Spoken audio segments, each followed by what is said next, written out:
What's up, everybody? Good morning and happy Friday. TGIF DK Show up on the air right now on your radio dials of 105.1 FM, 790 AM. Also available online at sportstalk1051.com. Stream it up over there. Download the Sports Talk app. Take it on the go.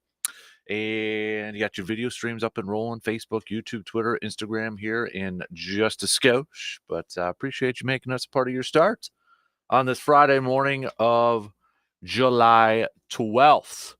What do we got on the good old game plan for us here this morning? Brew Crew falling yesterday 1-0 against the Pittsburgh Pirates. Paul Skeens showing why he's a rookie sensation, picking up his 6th win of the season to remain undefeated, going 7 innings, not giving up a hit, issuing a walk, did hit a bat or two, 11 strikeouts for the rookie, though.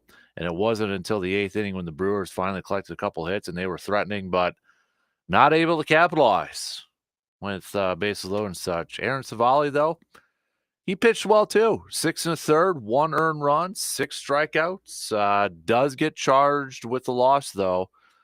But that's a quality start from Savali. No doubt about it yesterday. So, but yeah, Paul Skeens showing why he's the one of the biggest talking points, brightest stars in Major League Baseball right now in his rookie season here. So he was like Brewers were putting up some hits, or racking up his pitch count there. But dude was battling through, and he showcased why he's one of the youngest or one of the younger best players, and just one of the best players overall in the entire league. So, but Brewers dropping that series. They begin their final series tonight before the All-Star break as they welcome the Washington Nationals to town. But the Brewers going to be getting perhaps Ortiz back coming up here too. He's got some rehab work in with the Timber Rattlers. Sounds like Devin Williams is also going to be pitching with the Timber Rattlers coming up here soon to get some rehab work in, and then perhaps even joining the team after the All-Star break. I know that timeline's always kind of been at the end of the month, but maybe shortly after the All-Star break there. So at least on the injury front, getting some guys back.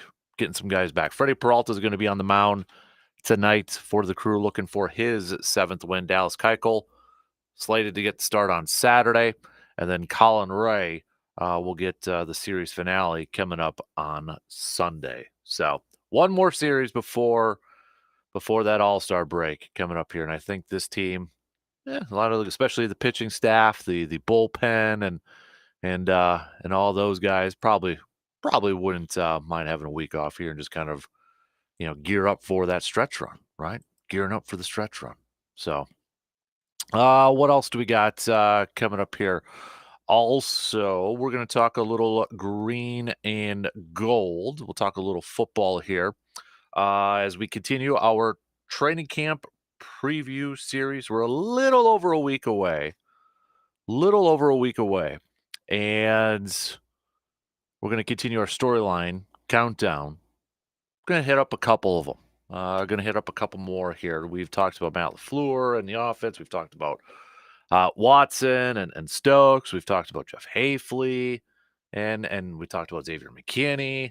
So we'll go through a couple more storylines as we head into, or as we get a little bit closer to the start of training camp, which will be a week from Monday. Believe it or not, it still does not feel right for me that we're going to be opening up training camp and then preseason games shortly after. That's just, I don't know. It just seems like it's popping up so quickly right now. So we'll hit that up coming up. We've got a little inside the training room with Dr. Crow as well. So we'll chat with Dr. Crow coming up at about 7:05 for our inside the training room. We'll hit that up as well. Also, Brandon Berg's going to be joining us, so we'll definitely talk some Brewers with him. I'm going to do a little local sports roundup coming at you too. So we'll catch up on all things with Brandon. We're gonna have a fun thing too. I posted it up on social media last night, and quite a few of you have already chimed in. So big thanks for that. But home run derby coming up next week. If you could put your top 5, now the home run derby started in 1985, so no Babe Ruth or anything like that. Can't have those guys. But if you could put together your top 5 all time, home run derby participants from 1985 to current, who would they be? If you haven't chimed in on Facebook or Twitter/X post, you can do so by hitting me up with a text on that Shoe Doctor's bullpen line, 715-830-19 or 715-830-1912. All right. If you didn't get a chance to hit us up with a post or anything like that, you can hit me up with a text. Just a little fun thing. Brandon and I will make our picks coming up probably in the 8 o'clock hour here too. But again, reminder, it's got to be from 1985 to current. So you can't have Babe Ruth or anything like that. Home run derby participants. Okay. I'll tell you right now, I think everybody has picked Ken Griffey Jr. I think that he has been on everybody's list, Ken Griffey Jr. And no shocker, no big surprise whatsoever. It's almost like if he's not on your list, we gotta figure out what's going on here. So we'll get to that. Have a little fun with that. Think about it, or maybe you already got it at the top of your list here. So some interesting picks for some others out there too. But we'll see what goes. I think maybe Brandon and I might do it as a draft. That way we don't have kind of maybe the same picks over there too. We'll see. We'll see. We'll get to that.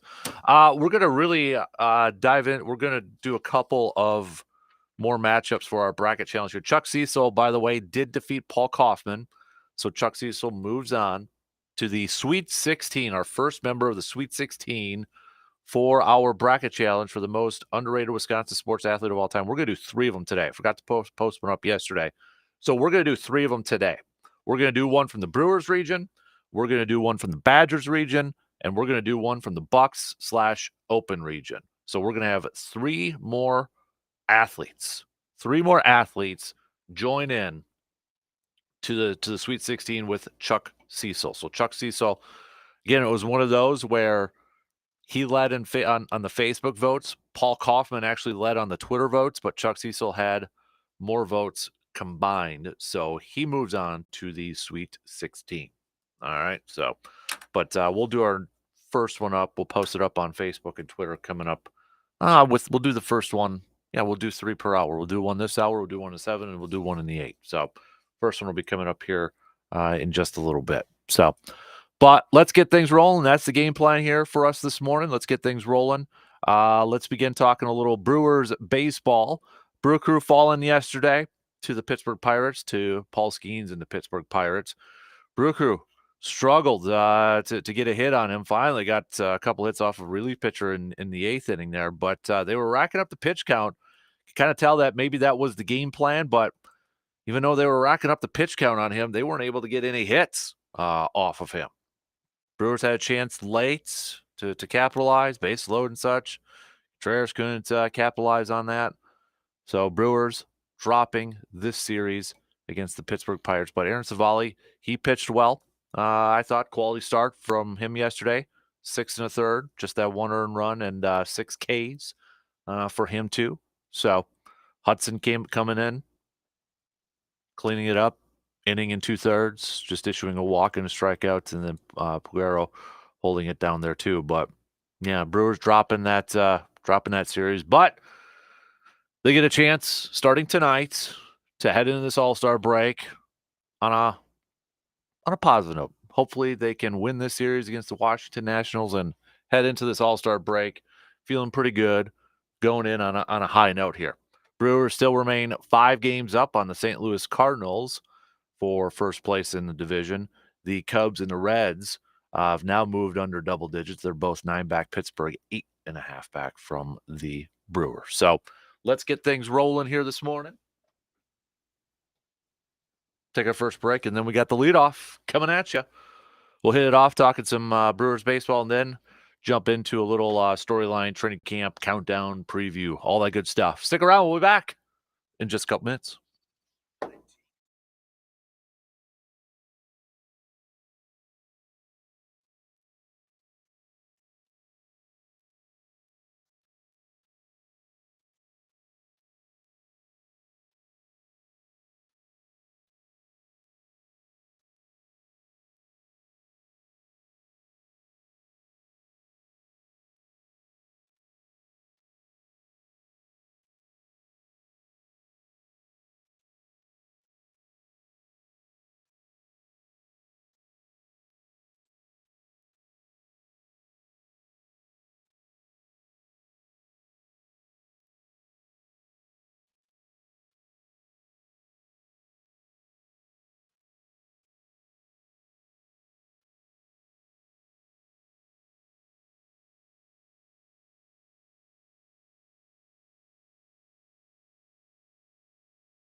Next Wednesday is that ASAP Used Auto Parts annual car show next Wednesday, July 17th. Make sure you're putting it on the calendars and stop on by 5 to 8 p.m. to 8 p.m. Big Stack Meats. Their food truck will be there. And if you want to enter a vehicle, you get a free meal ticket from them over there too. So they have one of the best car shows in the year. Been going there every time that they've had one the last couple of years here, and it's a really good lineup over there. So again, put it on your calendars. Next Wednesday, July 17th, from 5 p.m. to 8 p.m. at the ASAP Used Auto Parts location, located at 1330 Menominee Street in Eau Claire, just right across the street from the Dodge. So maybe we'll see you all there. Hopefully we'll see you there. But yeah, go and bring the family down too. You got Big Stack Meats there too. Got supper planned out. There you go. Perfect. All right, let's get things rolling here this morning, shall we? Brew Crew falling yesterday afternoon in their series finale against the Pittsburgh Pirates. Paul Skeens, if this was your first time maybe watching or listening to him or following along in a game where he was pitching, he lived up to the hype yesterday. He lived up to the hype. I thought the Brewers did a good job. I think they had a game plan of, all right, let's rack up his pitch count and try to get to that bullpen. And I thought the Brewers were doing a really good job of that at the beginning of the game, because in the first 3 innings alone, he was up to 63 pitches. He was up to 63 pitches in the first 3, and it kind of looks like, all right, maybe it's going to be a little bit of a shorter outing for Paul Skeens, because I thought, again, the Brewers were doing a good job of racking up that pitch count. But give the rookie credit. He started just nailing the strike zone and just started overpowering the Brewers, and ended up pitching 4 more innings, going 7 strong innings, 11 Ks. In fact, 7 of his first 11 Ks came in that in that first 3 innings over there. So I mean, it looked like they were executing their game plan of racking that up, but got to give the youngster credit. I mean, that's so super impressive from him, from Paul Skeens, for as young as he is. I mean, first-round draft pick last year. He's already pitching at the big leagues. He's an all-star, 6-0, but he's pitching like an established veteran out there. I mean, this is not normal stuff. This is not normal stuff. And even racking up that pitch count to not give up a hit. Didn't give up a hit. So, super impressive from that rookie. And as long as he's in Pittsburgh, he's going to be a thorn in the side for not only for the Brewers, but a lot of teams in the division, and of course the rest of the major leagues out there. But he definitely lived up to the hype yesterday afternoon, no question. Aaron Savali, who was making his first starts in Milwaukee's second overall starts as a Brewer, and I thought he had a quality start too. I mean, he went 6 1/3, and he was kind of going toe to toe there for a while with Paul Skeens there, but he went 6 1/3, giving up the 1 earned run, striking out 6, but he does get charged with the loss. But it's a quality start. It's a quality start from him, and I think if you're a Brewers fan, you've got to like what you saw from Savali yesterday. It's getting overshadowed for how dominant Paul Skeens was on the mound. But hopefully this is something that, with Aaron here, continue to build upon and stack some success there, and hopefully he can be a nice staple within this rotation as the Brewers, after the All-Star break, kind of go on that grind, that run to the postseason. Then hopefully he can be a big part of that. But kind of a quiet day yesterday for that Brewers offense. The only guys to collect a couple of hits there was Bowers and Mitchell in that 8th inning. But again, Brewers had a shot, bases loaded late in the game. Not able to take advantage of it. Got to come up with the big hits, especially when you got guys like Contreras up there trying to get them in there. Got to take advantage of those moments. So Brewers, though, they'll try to pick up a series win and enter the All-Star break on a positive note here as they welcome the Washington Nationals to Milwaukee. First game tonight. It's going to be first pitch at 7:10. Saturday, you got a 3:10 first pitch. Sunday, 1:10. Freddie Peralta is going to be on the mound for the Crew. The Nationals, too, are a team that it was reported they're going to be sellers at the trade deadline. Now, when you look at, wild card race and all that, they're not that far out. They're what was it 6 now? I believe I'll have to double check it here, but the other day it was just 5.5. Yeah, let me bring it up here. It is the Nationals are 6 back, so 6 out of a wild card spot. So it's not a insurmountable amount of games or anything like that. But there's reports already out there saying that they will be sellers and such. So you kind of wonder, how does that have an effect on a team? If players read headlines, they can say they ignore it, but come on, we're all human. You kind of probably pay attention. You heard a little bit about it, so you kind of creeping into minds of some of those players. Hopefully, the Brewers can maybe take advantage of that heading into the series. But you got Freddie Peralta on the mound tonight. You got to be feeling good about that start. We'll see Dallas Keuchel. I think this is an important start for Dallas Keuchel on Saturday. Just in terms of okay, if he's going to be a guy that the Brewers are hoping can be a starter throughout the rest of the season and a guy that can help them reach the playoffs, but then also maybe win some games in the playoffs, I think we got to see a little bit more from Keuchel. I'm still skeptical on it. I know he's pitched 3 games, and I know he hasn't had a decision in any of these games, but and he had a solid outing against the Dodgers, but he didn't pitch that long. I mean, his first game against Texas, 4 innings, 8 hits, 5 earned runs. He gets straight in the next day he's starting. Give a little bit of a bypass on that. Then Colorado, he went 5 1/3, 2 earned runs. And then the Dodgers, 4 1/3, 3 hits.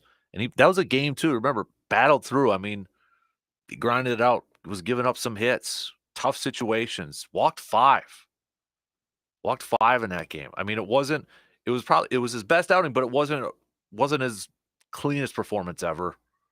I feel like we need a little bit more. We need to see a little bit more from Keuchel if this is going to be an option for a guy to be a part of this rotation for the second half, quote unquote second half, a little over second half, but post All-Star break, leading into the postseason and into the postseason. I want to see a little bit more, and I think Saturday's game for him, it's an important game to kind of see that, okay, we've seen 3 performances now. Is this the version we're going to see, or can we get a little bit more out of him? Because I think when you put together that if we do a typical 5-man starting rotation, starting in August after the All-Star break, heading into the postseason, it's going to be Freddie, it's going to be Colin Ray. I believe Tobias Myers has earned that spot. I think Aaron Savali's on there. But if the Brewers want another starter, Keuchel is the odd man out in that one. And I don't think it should be close at this point in time. But we'll see. And I think it's a big start for Keuchel coming up on Saturday. Then Colin Ray with the series finale on Sunday, looking to bounce back from his outing the other day. I mean, he was solid the other day, leading up until that 6th inning, and then just the wheels kind of fell off. And then obviously he got charged with the runs from the grand slam that was hit in that later on in that inning too. So, but yeah, I think this is going to be a welcome bye week for the Brewers for some of these guys, especially from the pitching department. And I mean, you're going to get Devin Williams back, maybe even shortly after the All-Star break. He's already going to be in Appleton for a rehab assignment. Joey Ortiz could be back coming up maybe even this weekend already. So, I mean, you're getting guys back. You're getting some arms back. And that's going to be the decision here. I think next week is going to be an important week for this Brewers front office to kind of take a look at everything, to take a look at their current roster and be like, okay, so we got these guys back. One, they got to figure out how they're all going to fit into their active roster. Who's going to be on the big league club? They got to put together their best roster, but also they got to figure out, okay, even though we got these guys, are they the best options? Where do we still need some improvement? Where do we need to get better at? And I think this is a week coming up next week where I'm assuming they're doing this, but Matt Arnold and his staff are going to be looking at this and being like, okay, what do we need to do? What moves do we need to do to get better? And who are some potential targets out there? I think, if you ask a lot of Brewers fans out there, it's still maybe a starter or maybe a bullpen arm. And the thing is, with a lot of these guys too, bullpen, if they get another starter in there, they're going to have guys that will be moved to the bullpen that can give you a couple innings that, they've been stretched out as starters. So you got a little bit of a long relief there. But even with Devin Williams coming back too, you're probably going to get those set roles like Pat Murphy alluded to the other day. Devin's probably not going to, as soon as he comes back, he's probably, maybe I could be wrong, but probably not going to be already the closer. They may ease him on in. I don't know if his first game they're going to go out there in the ninth with a 1-0 lead and have him close it out. They may want to ease him in a little bit. But once he's up to par, he's going to be the closer. McGill's probably going to be the setup guy. And then you kind of got, everybody else behind that. Hudson's factoring into that too. But I think the biggest thing maybe we want to see as Brewers fans heading into this weekend, win this series and just enter the All-Star break on a positive note. Don't enter the All-Star break with a sour taste in your mouth. Don't lose this series. Don't get swept in this series. That would be like one of the worst things outside of some major injuries or anything like that. You've got to take care of business in your home park. Got to take care of business in your home park right before the All-Star break. Head into that thing feeling good, on a positive note. Guys can go and sit in their recliners and just relax for a couple days. Get away from baseball a little bit, because then the grind it's coming. It's that push for the playoffs right after. And when you look at the schedules coming up here, yes, you got Minnesota, playoff team. You got the Cubbies. They're now just 3 back from a wild card spot. Miami's in there, Atlanta. You got a couple times here. And then I'm looking at that middle of August, that stretch.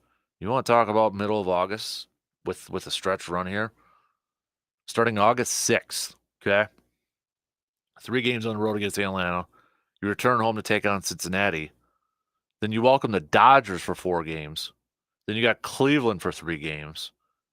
And then you got St. Louis on the road for 3 games. From August 6th through August 22nd. That's your schedule. That's a tough stretch. Now, it's nice to have those 4 games against the Dodgers and 3 against Cleveland at home too. But with only 2 series against the Cardinals left for this year, that one and then beginning of September, which is in Milwaukee, those are going to be big-time series if things continue the way they are in the standings of the NL Central. It's going to be I think, a fun race. It's going to be a stressful race for fans. Going to be a lot of scoreboard watching, standings watching after the All-Star break. But I think first things first, just head into this thing, take care of business this weekend, head in feeling good on a high note, and win this series. All right, let's take a quick break. Switch gears here a little bit. A couple more storylines we want to hit up as we're just a day and change away from, or a week and change away from training camp opening up.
With temperatures on the rise coming up here, well, right now and for the weekend, you may be spending a little time downstairs in the basement and your lower level and such, and maybe you're noticing, you know what? We gotta do a little update. Maybe I could convert this into my own man cave or my rec space. Where do you start though? You start by upgrading the flooring in that space, and that's where you go to our good friends at Carpet City Flooring Center here in Eau Claire. Whether it's carpet, whether it's tile, luxury vinyl planks, they'll help you find what works best in your space, performance wise and budget wise. So if you got any questions, not sure where to start, no worries, because the team over at Carpet City Flooring Center, they're amazing people over there, and they will work with you from start to finish. So stop on over there at 3109 East Hamilton Avenue in Eau Claire to our good friends at Carpet City Flooring Center. And maybe you're just in the market to, change out the flooring in your office or your living room or bedroom, whatever space you have that needs some upgrading in that flooring game. Carpet City Flooring Center is the place to go because they will match or beat the competition if you happen to find a better deal elsewhere too. But what sets Carpet City Flooring Center apart from the rest is just the awesome people over there that you get to work with. So check them out again on 3109 East Hamilton Avenue in Eau Claire. Packers training camp opens up a week and a couple days away here. First day of practice, July 22nd. So it'll be a week from this coming Monday already, believe it or not. Coming up here quick. Man, it's really hit me, to be honest with you. So we've been doing a little bit of a countdown here of some of the top storylines for the Packers heading into training camp. And we've touched on Matt LaFleur in the offense. We've talked about Jeff Hafley. We've talked about Stokes and Watson and hamstring injuries. We've talked about Xavier McKinney, kind of going all around different places here, whether it's been players, coaches, or position groups here. And I'm going to do two more today because we started off with 14 because when we started it this previous Monday, almost 2 weeks away, 14 days. So let's do two more. And I'm going to go up to the trenches, both the offensive line and the defensive line. We'll start with the offensive line here. Questions all around in terms of who's going to be the best five, right? Who's going to be that starting five? As we know, Matt LaFleur loves to say the best five will play. How that shirt is not in the pro shop with that quote yet, somebody's missing out over there. But the five best we know will play. Those locks are Elton Jenkins at left guard and Zach Tom somewhere. I mean, there was a lot of talk earlier on in the offseason that could he be moved to center? But now maybe it seems like he's going to stay at right tackle. We'll find out once camp opens. And also the other part in this too is Zach Tom's dealing with that pec injury. He may not be ready to go right away. So it's a little bit more of a question mark up at this point. So then you look at left tackle. Is it going to be Rasheed Walker? Is it going to be the first-round pick Jordan Morgan, who some NFL peeps leading up to the draft process and throughout the whole draft process thought maybe he's better suited at guard?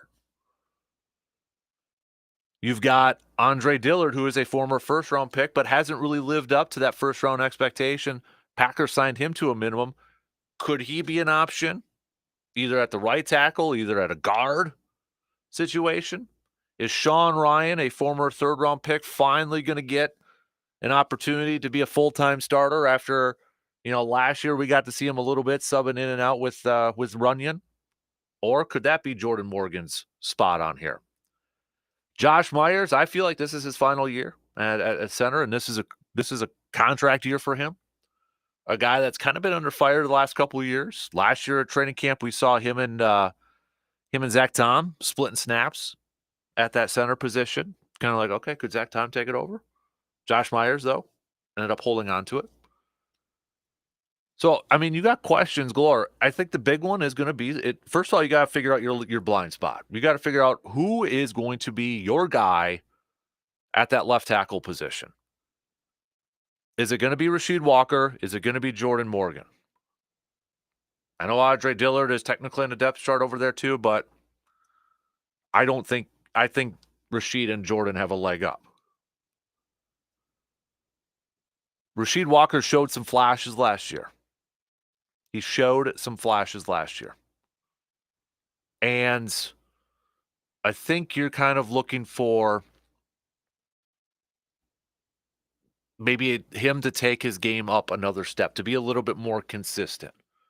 He showed some good stuff when he took advantage of the opportunity that was given to him last year. But now, can he really solidify himself as a full-on, full-time starting left tackle in this league? He's going to get a shot to do it, even with the Packers drafting Jordan Morgan. And the Packers are going to give Jordan Morgan a shot to win that left tackle spot, I believe, too. I really believe they all will. So you got that. That's the big one to me. You've got, for Jordan Love to continue to ascend and continue to be a top quarterback in this league, you have got to nail down that blind spot. You have got to nail down the left tackle position. And you got to get it right. Because I believe Jordan Love started to play a lot better last year, too. Once Walker and the left tackle, left side, started to play a little bit better, they started to settle in. Don't allow him to get pressured on that blind side. You've got to nail it down. Packers have been fortunate for a long time to have David Bakhtiari over there holding it down. They've got to find their next 10-year, 8 to 10-year left tackle. Is that Walker? Is it Morgan? And there's a good shot that maybe Morgan, maybe he, I wouldn't be surprised if he's not a starter to open up the season. And I know that's going to rile up some fans because he's a first-round pick, and how is he not a starter? And I understand that. But I would also caution, too, Brian Bulaga started off that way. He wasn't a starter, and he was a first-round pick. And then Tauscher gets hurt. Bulaga gets inserted as the right tackle. Rest is history. Even Elton Jenkins, and I know he was a second-round pick. He wasn't a starter right away. It's going to happen. There's going to be injuries to the offensive line. Odds are that's going to happen. So we're going to see him at some point this season, whether it's a starter or whether he comes in relief or whatever. But you look at this offensive line, they've got to figure out, left guard is the one that's like the one position they don't got to figure out. That's Elton's. You're good to go. You're good to go. Zach Tom, we know, is going to be a starter when he's healthy. It's just, is it going to be right tackle? Could it be back to guard? Or is he actually going to move to center full-time? When we go to his comments that he said at OTAs and minicamps, it kind of felt like he wanted to stay at right tackle. Whether the Packers will oblige by that or not, we'll see. And then everything else is kind of up in the air. They've got to nail down this unit for this offense to succeed. For all the talk that we've been having with this offense about their young receiving core and their tight ends and Jacobs and Jordan Love, it still starts up front. If those guys can't protect Jordan Love, if those guys can't open up running lanes for Josh Jacobs and company, offense ain't going to do anything. So this is a big training camp to figure out, okay, who are those best five? And not only just the best five, but the best five that fit in their positions. You know what I mean? Like, if there's a dude that's just, you know what, he's a better tackle than he is a guard, don't play him at guard. If you got a guy that's a better guard, but this other guy is maybe a better tackle, but if you're like power ranking them and say your fifth guy and your sixth guy is there, but you have an opening at guard, but your fifth guy is a better tackle than his guard, and that sixth guy is a better guard, just put the guys in the right position. Put together your best group. So I don't think it's necessarily your five best will play. It's not like a power ranking. It's got to be your best cohesive group that's going to get the job done. And I think this is going to be one of the biggest, if not the biggest, training camp position battle this whole training camp season, preseason. This is the one. I'll also throw kickers in there, and I'll tell you what, that's coming up later on too. They got to nail this, and they got to get it right. For this offense to live up to the expectations that we are having for them, and the expectations are rightfully high, they got to nail it. They got to get this one right. And then on the flip side, the defensive line, transitioning to that 4-3. I'm excited for this because I think we are going to get a better version of Kenny Clark. I think this is going to fit him well. And I think this is going to benefit Devontae Wyatt too.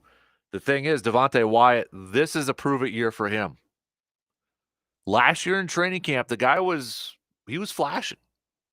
He was showing some stuff. He was winning in practice.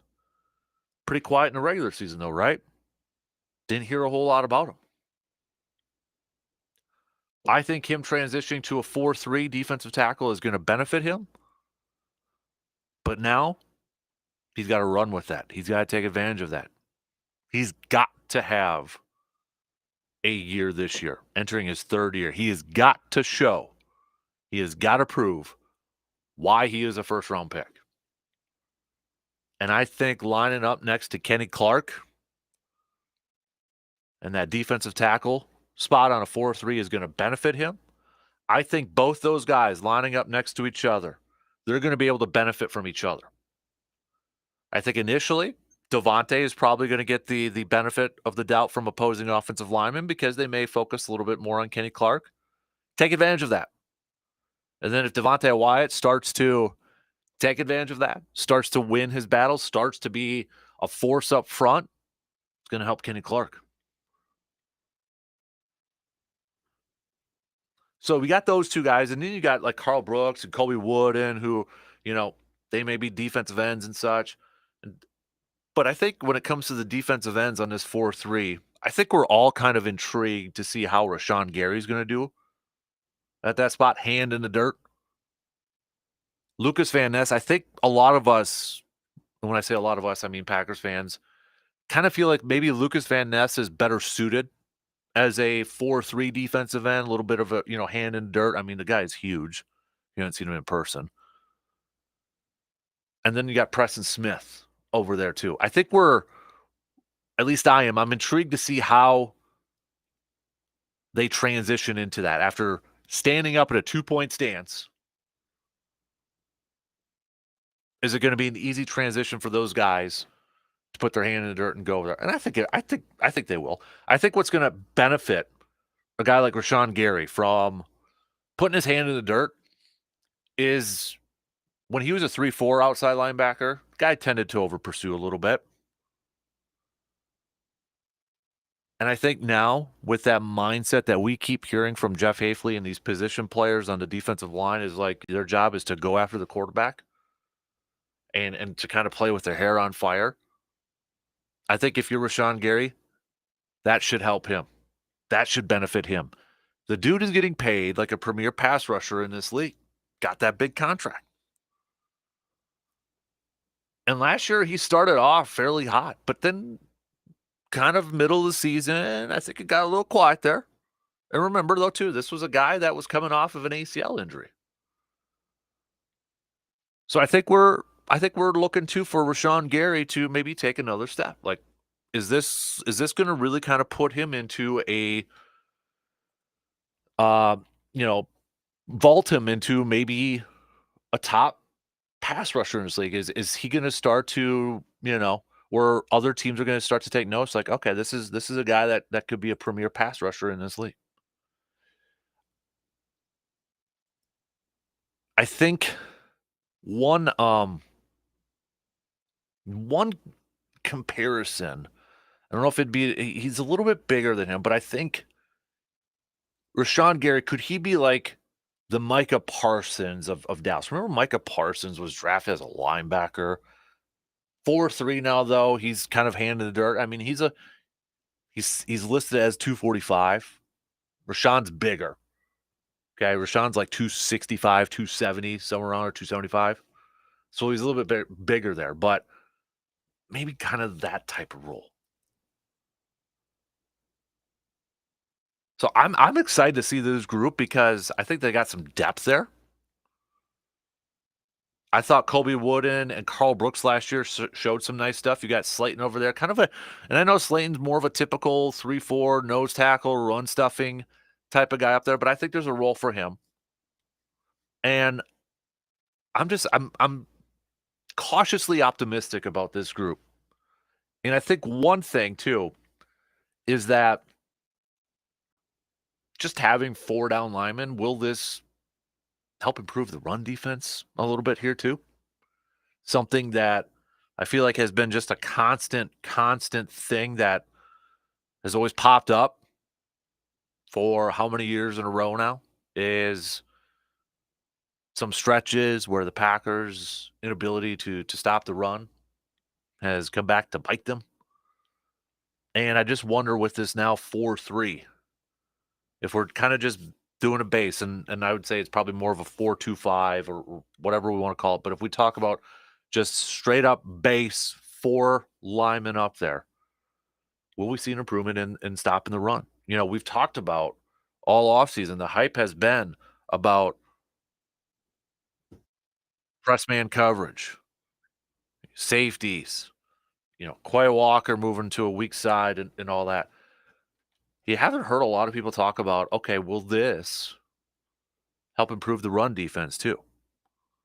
And that's what I hope we see too. I hope we see this group just kind of be a force where, you know what? You can't run the ball on us. So if you're going to try to pass on us, well, our mindset now is we're going to be a little bit more aggressive in our pass defense. Our corners are going to be up there in the wide receivers' faces. We're going to be an aggressive, maybe even risk-taking defense. Something I don't think we've seen a long time. I'm definitely excited to see this defensive line group and kind of see the rotations and kind of see how it all comes together. I think it's going to be a big benefit for Kenny Clark and Devontae Wyatt. Devontae Wyatt needs it to be because this is a big year for him. And I think Rashawn Gary will improve and become a more consistent pass rusher. He's shown he can be one of the best in the league. I think just the one thing hasn't been consistent. And I think Lucas Van Ness entering his second year now, got his feet wet last year. He showed and his limited amount of playing time last year too, why the Packers drafted him in the first round. I mean, hitting the edge with his speed and taking down like speedsters like Justin Fields and all that. He showed that. But I think this is going to benefit him too. And then back to the offensive line, I think that's probably the position group outside of kickers that is going to be the most watched and perhaps some jobs are going to be won, or maybe solidified is the best way to put that. All right. Let's well, I shouldn't say we're going to take a break because I'm going to be cut off here in about a minute. Coming up after 7 o'clock, we'll do a little inside the training room with Dr. Crow, Chippewa Valley Orthopedics and Sports Medicine. So we'll talk to Dr. Crow coming up here just a little bit. Then after that, Brandon Berg will be joining us. We'll get back to some more baseball talk with the Brewers as we have one more series coming up here before the All-Star break. So we'll get back to some baseball talk as well. Also, we'll do a little local sports roundup with him too. We're doing a top 5 from 1985 to current. Your top 5 home run derby participants. Who, if you could put your top 5 together from 1985 to current, who would be in your 5-man home run derby? Hit us up with your picks on that texting line, all right? 1 hour in, we got a couple more to go. Stick around. We'll be back.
Second hour kicking off on this Friday morning.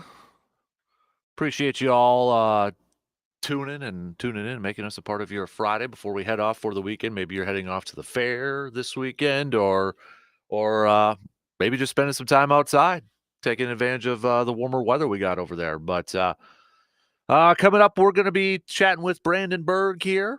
Been a couple weeks that we've caught up with our good buddy, Mr. Brandon Berg. We'll talk some baseball, do some local stuff with him. We'll get back to some more Brewers chat as we get set for the final weekend series before the All-Star break. But before that, we kick off the second hour like we usually do every Friday morning, and that's talking with Dr. Crow from Chippewa Valley Orthopedics and Sports Medicine.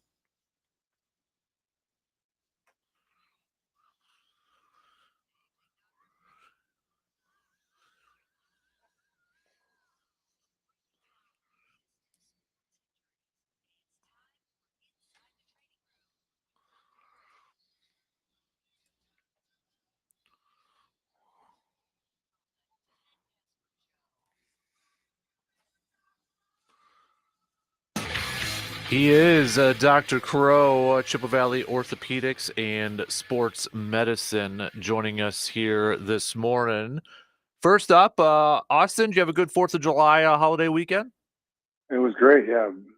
Weather held out pretty well, even though the forecast didn't look great. So good time with family and friends for sure. Absolutely, man, absolutely. Well, first question I have for you is, so this Paul Skeens cat, he's a pretty good pitcher.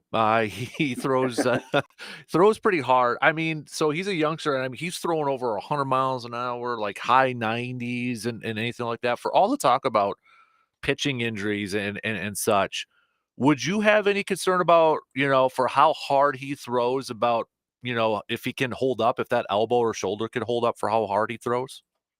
I mean, quick answers, of course. When they put that kind of velocity on an arm, I mean, he is built like every other human being. Now, obviously, not all humans are built the same, right? Those athletes have already proven that they're built a little different than the rest of us by getting to where they are. But still, to put that kind of velocity on your arm over and over and over, not to say that just because he throws like that, he will. I mean, there's guys like Nolan Ryan who threw that hard dang near his whole career until he was, 40, whatever. So it can happen, but that's certainly an exception. I'm sure he does a lot of work with probably the athletic training staff, the strength conditioning coaches to try mitigate those risks. But certainly with that kind of velocity, it's always an athlete that you never want to say like, oh, he's went in the IR with a little bit of shoulder or elbow soreness. That kind of thing could be the beginning of a bigger problem. But as of now, it sure seems like it's holding up pretty well. Yeah, no kidding. And he's developing his own pitch and all that too. It's just he's awesome to watch unless he's playing your favorite team and that. But correct. Rob Manfred, I know we've talked about pitching injuries a little bit off and on this season, and leading into the All-Star break, he was answering some questions and he talked about the rash of baseball pitching injuries, and he said the pursuit of spin and velocity are among the commissioner's concerns. Some of his quote was, "I think there's an initial impression about a couple of topics. We think in particular the way young people are being trained pre-draft, but being trained in general in pursuit of spin and velocity is an issue. It doesn't take a rocket scientist to figure out those are the concerns, and we're going to continue there." And that's kind of something that you've talked about too, like, right, the younger kids learning to throw curveballs at an early age and putting that stress on their elbows. Yeah, I mean, I think there's a lot that goes into it. I mean, a lot of the biggest studies that have been done by James Andrews down in Birmingham, and their big thing was actually specifically on pitch counts. And so there was a really striking correlation with these young pitchers once they got above a certain number of pitches, both in a week and in a season, with UCL injuries, so specific to the elbow. But we do know that there is a correlation there, and so that's why the docs out there aren't just trying to be mean and shutting kids down. We're trying to protect elbows, and it's one of those things. Not every single kid who throws over that has an elbow problem. So you might hear people say like, when I was a kid, I threw 500 innings a week or something crazy, right? But so just because someone else did doesn't mean it's a good idea. It just increases the risk of injury substantially. So that's why a lot of those, like Little League Baseball, Babe Ruth, all those baseball leagues have instituted these rules because we know that it does protect the elbow. Now, here's the difference, though. Once you get to the point where you're no longer in Little Leagues and you're in Major League Baseball, those athletes are trying to earn a paycheck. So, once the guys are all the way on the top of the mountain, and then you start looking at, load management kind of picture where people will get, pulled early to protect their elbow. But when guys are working their way up the system, I mean, they need to prove themselves, right? So they want to throw as hard as they can with as much break as they can. And so that's why we do see a lot of those injuries. And that's what you get when you push the human body to its limit. So not to be flippant about it, I mean, we care about those injuries, but those come, and it's a natural consequence of that they're trying to push their bodies to the absolute limit. And sometimes that is just one step too far. I know this might be kind of a speculation question, but like, I don't know if you saw like Paul Skeen's pre-workout, sort of thing. I mean, some of these pitchers have some unique workouts to warm up and get ready. Like he's got like a backpack on. It looks like it almost looked like a scuba thing on the top there, but it's got, he's doing I some. have not seen that, but it sounds interesting. I'll have to look it up. Yeah, and he's doing some weird stuff, and I've seen guys using like it almost looks like a weighted golf swing sort of thing. I mean, do you think that's just trial and error? They try these different things to warm up, or is this something that is actually like trainers are out there saying, hey, you got to do this to warm up this certain area of the body or this shoulder and all that sort of stuff? I'm sure there's thoughts behind it. I don't know if there's necessarily science and studies behind it. That being said, there's no question good warm up and stretching is incredibly critical for all athletes, but especially pitchers. So throwing arms. And so there's a number of stretches that I show a lot of my patients to try to decrease the risk of shoulder and elbow issues. And so, I mean, however you want to get there, I guess there's probably a lot of ways to skin that cat. But if someone's going out there relatively cold turkey, that's a terrible idea. And with younger athletes, I mean, a lot of them don't warm up as much as you like. I mean, even my own kid, I'm trying to tell him to stretch, and he's like, "Yeah, sure," and he just doesn't do it. So, I mean, it's hard to get him to do a really good warm up. But like a lot of things, when you look at it, prevention is way better than treatment. So if you can prevent shoulder and elbow problems, and one of the best ways to do it is stretching, and that's again across the board. I know we're talking about pitchers and arms, but all athletes.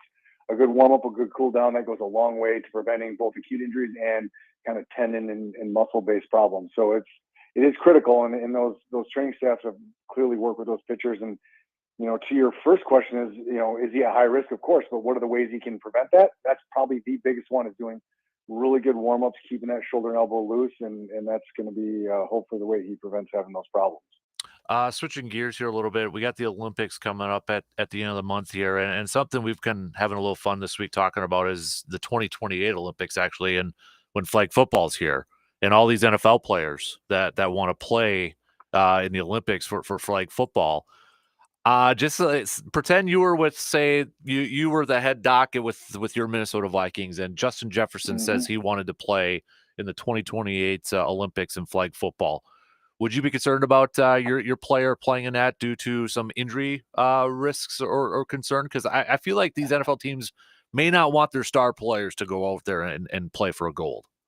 I mean, I think it's a lot like the Olympics in basketball or any other major sports. Hockey. I mean, I know there's teams that have expressed a desire for their star athlete not to participate.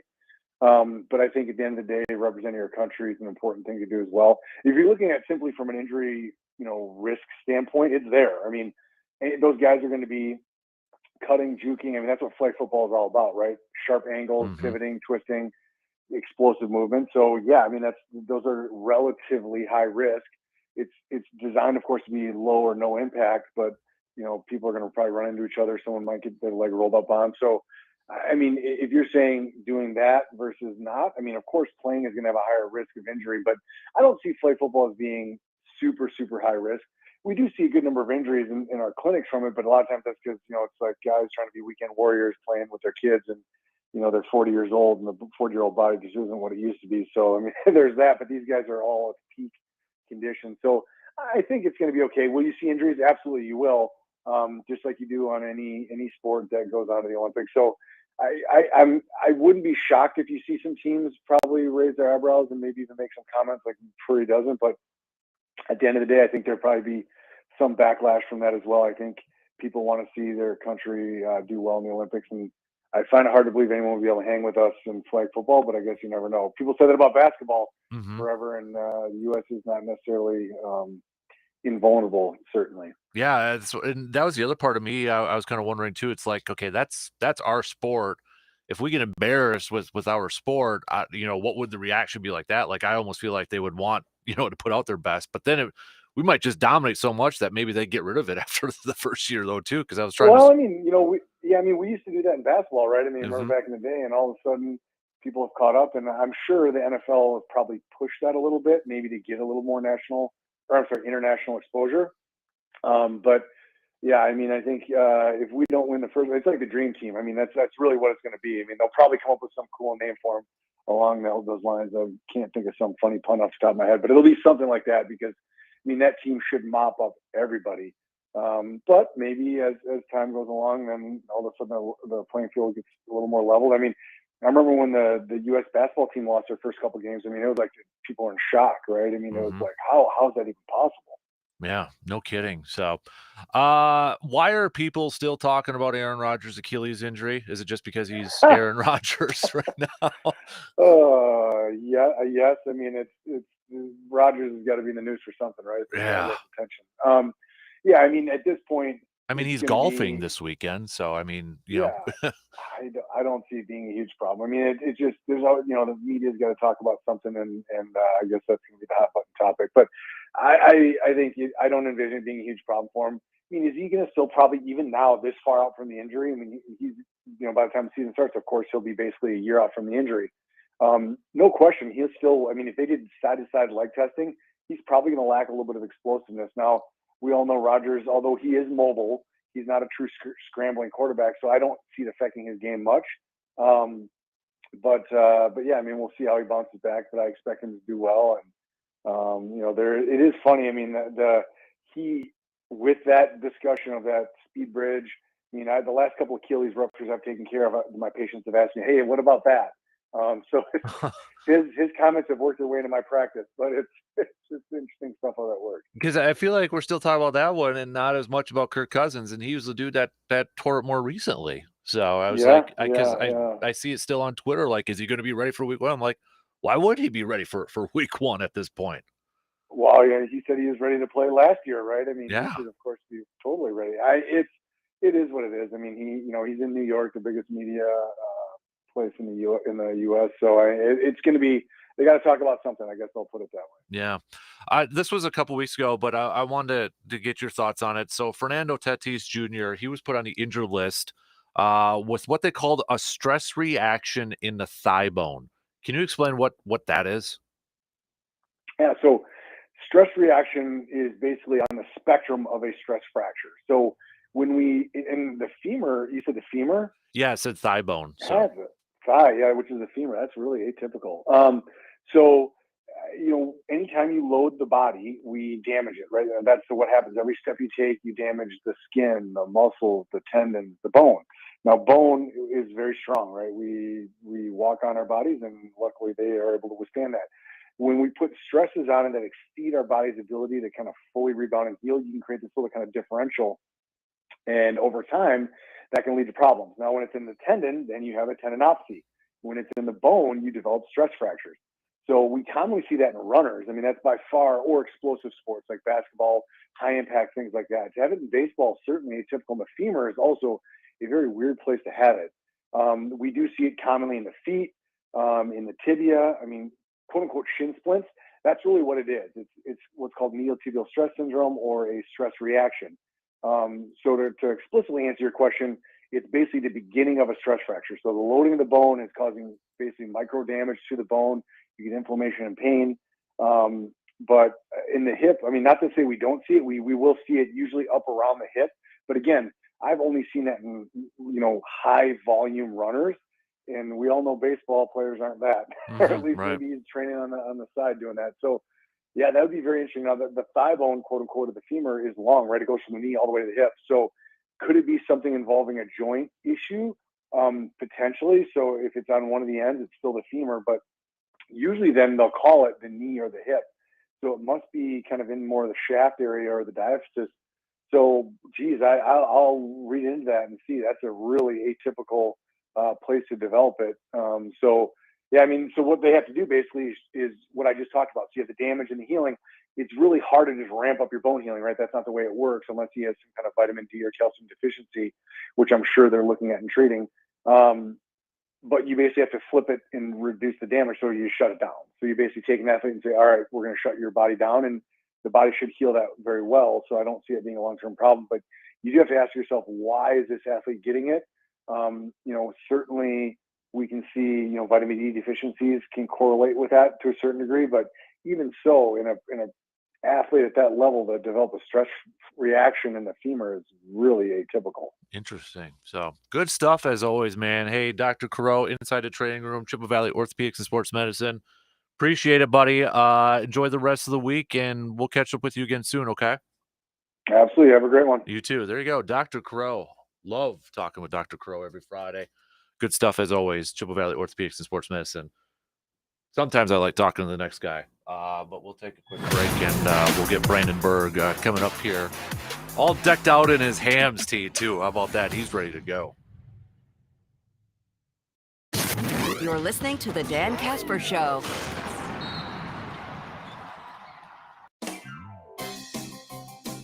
Special order business is back at Economy Furniture. Choose from great brands like Flex Steel, England, and Best Home Furnishings. You choose the style, you choose the fabric. We'll have it in your home in 4 to 6 weeks. Get yourself a new recliner, new sofa, or a new sectional now at Economy Furniture. Don't forget, we're the Chippewa Valley source for power lift recliners and therapeutic mattresses. Economy Furniture, rocking and reclining since 1950.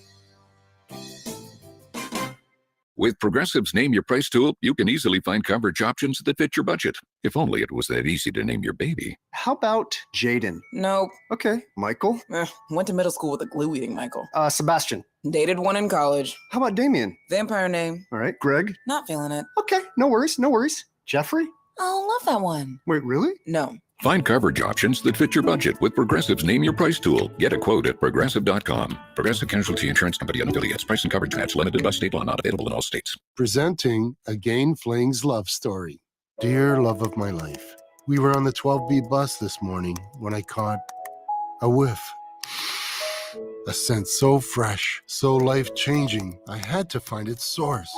Alas, I didn't know if you were the woman in the pink freshly washed cardigan or the retired mailman next to me, but I knew one of you was my soulmate. Ah, the scent of Gain Flings. Try Gain Flings with OxyBoost and Febreze. eBay Motors is here for the ride. Go ahead, feel your engine. Admire that perfectly installed exhaust. Your vehicle's moving along this freeway like it was made from fresh installs and a whole lot of love. With eBay Motors, you get over 122 million parts to keep it running. And with eBay Guaranteed Fit, they'll be the perfect fit every time. Plus, at these prices, well, we're burning rubber, not cash. Keep your ride or die alive at ebaymotors.com. Eligible items only. Exclusions apply. All right, when it comes to getting life insurance for your family, a lot of excuses can get in the way. But ask yourself this: if something were to happen to me, who would pay the mortgage, the kids' education, and the other bills? Then forget the excuses and check out Ethos Life, the online, easy way to get life insurance in 10 minutes. Ethos has rates that you can afford, like a $500,000 policy for a 40-year-old male starting at $1 a day or $30 a month, with a few health questions and no medical exam. Get your free quote right now at checkethos.com. That's checkethos.com. Not available in all states. Rates do vary. Hunters, let me ask you a question. In your gun cabinet, do you have a deer rifle that's been passed down throughout your family? Maybe from your dad, grandpa, or great-grandfather? I do. I've got an old 30-30 bolt action that's been passed down throughout the years. And it was my first deer rifle I used when I was 12 years old, and it will be my son's first deer rifle as well. Every deer rifle has a story to tell throughout the years. Stories about that big one you got and missed. So if you're looking for that new deer rifle to begin a new set of stories, let Tilden Gun help you write that new chapter in your deer hunting book. Whether you're looking for a new deer rifle for yourself so you can continue the tradition of passing along that older rifle to your young one, or looking for your first-time hunter's first deer rifle, Tilden Gun can help you. They did for me, and they will continue to help me write these stories in my deer hunting book. The added extra bonus about Tilden Gun: family-owned and operated, and the best deals in the Chippewa Valley. Just visit Tilden Gun today at 12427 90th Avenue in Chippewa Falls and visit tildengun.com. The weather has been warmer, and you've been outside taking advantage of this nice weather. And maybe you thought you still had one more year left to play in that softball league again, but then you realized you don't. Those aches and pains are back. So it's time to visit Chippewa Valley Orthopedics and Sports Medicine. Chippewa Valley Orthopedics and Sports Medicine will help treat your aches and pains so you can live that pain-free and healthy life. Schedule your appointment at Chippewa Valley Orthopedics and Sports Medicine by visiting cvosm.com. Because you have high standards and won't settle for anything less, like your wife did. It's the Dan Kasper Show.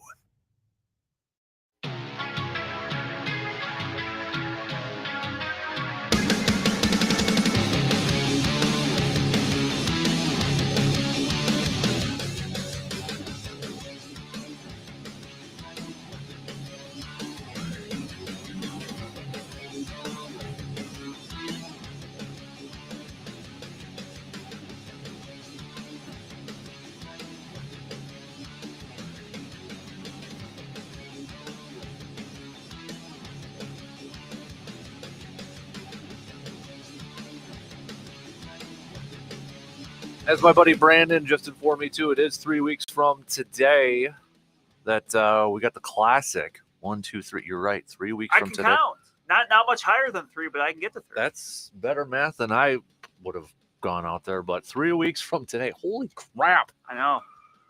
Oh man! But 10 a.m. and our 1:30 p.m. tee times are all sold out. So a big thank you to all of you who have signed up and sponsored. We still have 5 more spots open for the 7:30 early bird. So if you want to get out there with the likes of Surveyor Sam and a few others, get to our website, sportstalk1051.com, and sign up for that one. Maybe you can get a quick round in before work, right? There you go. Get in before work and such. But we've got a few more. We opened up that third flight this year, and we just got a few more left over there. So big thanks. The title belts are in. Got them sitting in my office. Probably saw it on Facebook over there. But big shout out again to Princeton Valley for hosting us for the third year, third straight year. Also, thanks to our sponsors, Hy-Vee, Champions Meal sponsors, Muldoon's Menswear, the green jacket sponsors. This green jacket's actually sitting right there. Ooh, in the case. And then the case there. So, Gemco Surfaces, our putting green sponsors, Residence Branding Company, the title belt sponsors, and our beverage sponsors, Park Ridge Distributing. Also, our other sponsors, Carpet City Flooring Center, AJM Automotive Service, The Elbow Room, Edward Jones Financial Advisor, Kelsey Nikolai, Dudage and Hannah Sellner Agency, American Family Insurance, Shepke Chiropractic, Shoe Doctor, Service Master, Chippewa Valley, Myron Construction, and VFW Post 305. Big thanks to all those. So it's going to be fun. Sporty group of sponsors right there. Yes. We appreciate them all. Exactly. So, and I'm working on a couple of other fun stuff too. Ooh. Details. I like fun stuff. Depends if we get some volunteers to help out at the holes. That's the tease. I'll tell you off the air. Luke, help. It's been a couple weeks. How you doing, man? Good. Yeah. How are you?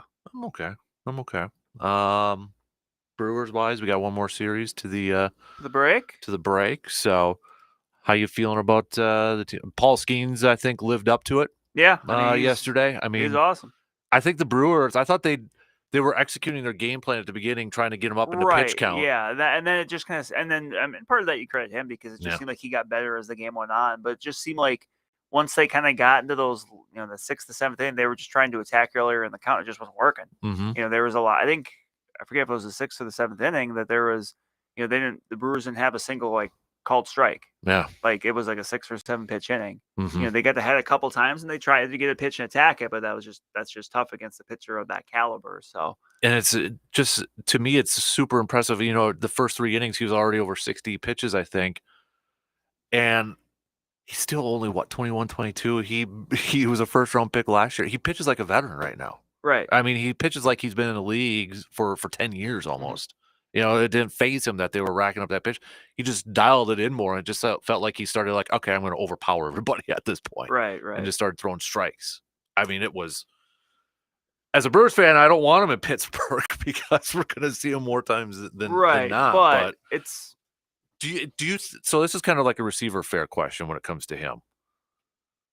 Is he the next, maybe he already is, Big time superstar starting pitcher. Like, I feel like we haven't had one in a while. Like, yes, pitchers have gotten big contracts. Garrett Cole got a big I wouldn't say he's a big superstar. Right. Even like pitcher. Corbin Burns, who's an awesome pitcher, but Right. like, and obviously Brewers fans, are very well aware of what he can do, but it's not like this transcendent, like, Yeah. Like people know who Corbin Burns but it's not like it's this. It's not like a Randy Johnson sort of thing, right? That figure that or a Pedro Martinez yes. or Greg Maddux, maybe even like more recently, I would say more recently would be Justin Verlander. Yeah. A guy like that where he's like, oh, like that's an unquestioned ace. Like like, hey, pack a lunch when you come to play against him because it's gonna be a battle. Does it also help too? He married a supermodel. It doesn't hurt. Doesn't hurt. I mean, there's he's got a lot of things working for him right now. So. And I was trying to think of that the other day. I'm like, who was that last real superstar starting pitcher? The first one I thought of off the top of my head was Justin Verlander. And there might be some other ones in there. Like, would you put Scherzer in? I don't even Kershaw. I mean, it's weird because like Kershaw has been in Los Angeles his whole career. He's been in that spotlight, but yet he's not someone that you feel like kind of craves the spotlight. Not saying Skeens does, but like. Right. He just he goes about his business. He's very good, but he goes about his business. Obviously, he went to school with Matt Stafford. That's always been a story that's been told. Kershaw, I don't like. I feel like when you're thinking like superstar, it's like absolute tippy top, and Skeens, is on his way to being that guy. But would you say it's fair that Strasburg was maybe going to there with all the hype coming in, but then the injuries just really and that was. I mean, he was there for a period, a small period of time, but it was super early in his career. Yeah, and just the injuries caught up to him. I mean, I remember him coming in, all the talk there too. Even his first start, he had, he struck out, double digit, right batters, and it was like, oh my gosh, this guy's arrived, and he did. He got off to that really good start, but again, injuries. I mean, they can cut anyone out. Because I feel, and maybe I'm partial to our era when we were kids watching, but like we could go through the amount of starting pitchers in my head. Right. I could probably name 10 right now. It's just they had that super, like Randy Johnson's the first one always. Roger Clemens. Who's the next starting pitcher that can miss half the season and then come back after, halfway through because the Yankees will pick him up for the rest of the season. We're not going to see. Well, maybe we'll see that with how starters got to go these days. But even to that level, there's not. Yeah. There's not that. So I think it's special. Yeah. As much as it's a division team. And I know I said it the other day, the fact that the Brewers tweeted this and posted this, that he requested a meeting with Bob Uecker. You don't see other opposing teams, division teams say that too much or post that. And the thing with Skeens, with those great players you mentioned, it's going to come down to, longevity. Yeah. Because those guys you mentioned, they pitched for a long, long time, with the exception of Strasburg. But we mentioned the injuries kind of derailed him. And, that's at this stage of the game, I think that's just going to be something you're looking at with any young pitcher. How does, how can you avoid kind of those, those potholes that come along, and, how much of it, and that's probably discussion for another day, with as hard as he throws and stuff, how much of it is, is it inevitable? Because that's something that it's an argument I've heard more, and it's one I've really kind of grown to kind of believe is kind of the idea of, if you, at some point someone put together a list of like the hardest throwing starters in the majors, and pretty much all of them had arm issues. Yeah. Like, is there? That's why I asked Dr. Crow that. It's a fair question, because I think I do think that, there is an impact on, max effort every pitch, leading to maybe some injuries down the line. Now, for his sake, you hope that doesn't happen, or he's able to kind of mitigate that a little bit, because obviously him being around, even if it's at the Brewers' expense sometime, is good for the game. Yeah. This is way, way, way, way getting ahead. And actually, Paul Skeens is going to be on Dan Patrick shortly after we're off the air today. There you go. Way, way, way ahead.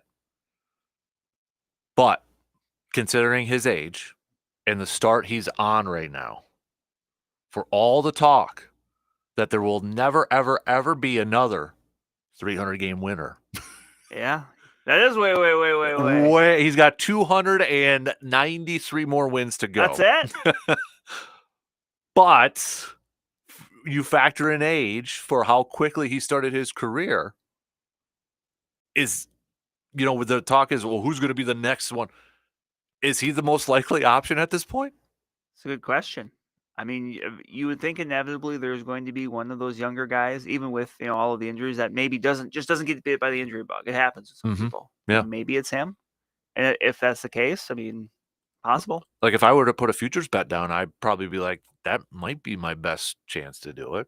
Yeah, you're risking a lot because let's face it, he's a pitcher that throws hard. There's a decent chance he might get hurt. Throws a splitter. Splitter is notorious Splinker or whatever. Splinker, yeah, the splinker, which is just a very fast splitter. Yeah. But splitters are notorious for kind of being rough on elbows. Mm-hmm.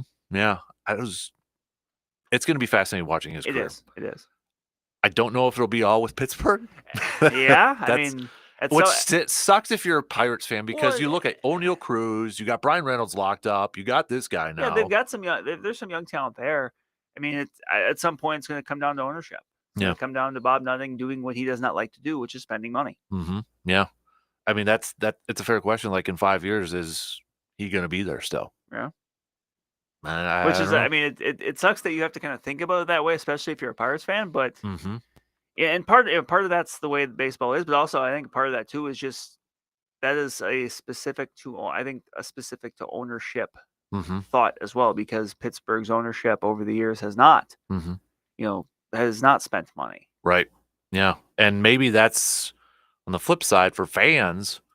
Be like, okay, our window is now, so let's maybe be aggressive now and take, because boy, assuming how numbers go up and such, I can't imagine what he can make in his first big deal, Paul Skeens, if he's healthy. Who knows? Yeah, depends on what it looks like between now and then. Mm-hmm. Yep. So, Brewers wise though, kind of gets overshadowed, but Savali pitched well yesterday too. I mean, gets charged with a loss, but I mean a 1-0, game, and it's a quality start from Aaron Savali. Essentially made one mistake, and that was hanging a pitch to Yasmani Grandal for that double. Right. That's really it. Yeah. And so he pitched well, I thought, in his first start in Milwaukee, second overall as a Brewer. But when that trade went down, what were your thoughts with the Brewers acquiring him? I think it just made a lot of sense. I mean, and to do it early, I like too. I mean, he was someone that had kind of fallen out of favor a little bit with Tampa Bay, and I know sometimes some people will probably be a little bit concerned when a pitcher doesn't work in Tampa Bay, because they had given up a top 100 prospect to get him from Cleveland last year, and they had him do some things different than he was doing in Cleveland, and apparently that didn't work because the numbers were not as good as when he was in Cleveland. But so I haven't heard enough yet to see if maybe the Brewers are trying to have him get back to some things that he was successful with in Cleveland. But he's someone that has shown he can be like a solid major league starting pitcher, which right now that's definitely what they're looking for. And he's also someone that he's under team control next year as well. Right. And the prospect they gave up is someone. I mean, he's someone that's had a really good year, but at the same time is also kind of from a position of depth in the because it's a shortstop, right? Shortstop. Yeah. And someone that was still many years away. So I mean, that's something you can go for here. You're in that spot. But no, I liked it. I mean, I think you're still looking at that. You're still looking at that starting pitcher market. So that was my next question for you. We know Freddie's going to be in there. If we do a typical 5-man rotation, Freddie's going to be in there. Colin Ray deserves to be in there. Colin Ray's Tobias Myers. Tobias Myers. I think he's pitched. Yeah, he's deserved the right to be there. Yep. Savali's going to be in there. Keiko's got to be the odd man, right? Yeah.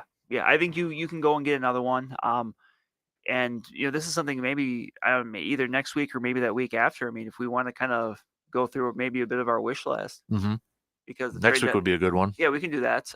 The dead time. The dead time. Which is also Dandies. It is. Which surprised me. I had no idea the ESPYs were last night. I didn't either. I always thought they were next week. That's what it was like during the All-Star break. Yeah, they're always during the time when there's nothing going on. So, like, no baseball players could go there, right? Right. It didn't make it, whatever. But. Yeah, I don't know. But, I mean, I wasn't watching anyway. I wasn't either. But, I was like, oh, what? I saw it on Facebook, so. Right. So, but, I mean, I think that there's a spot where you can go, there's going to be some names I think could really help.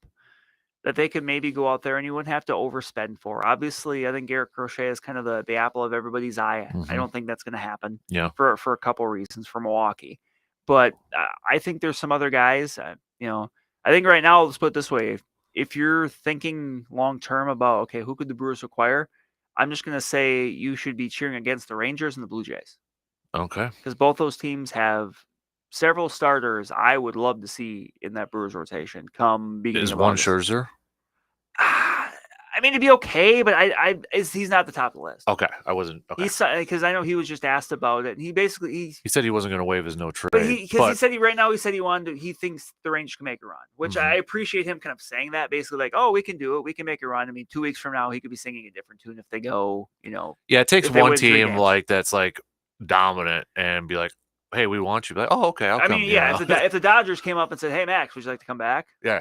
Come on. Yeah, right. So, but I appreciate him kind of saying that. Mhm. But there's between the Rangers and the Blue Jays, there's some other pitchers like I think could slot in really well. Okay. Near the top of that rotation for the rest of the year, and they're guys that are free agents at the end of the year, so you're not looking at a super high cost. Right. Which I feel like that's just the route the Brewers are going to take. Mhm. Is they're going to go. Savali is a little bit different because he's still he's not under arbitration for another year, so he's someone that if he builds off of what he did yesterday, like then suddenly you go he's someone that even going into next year.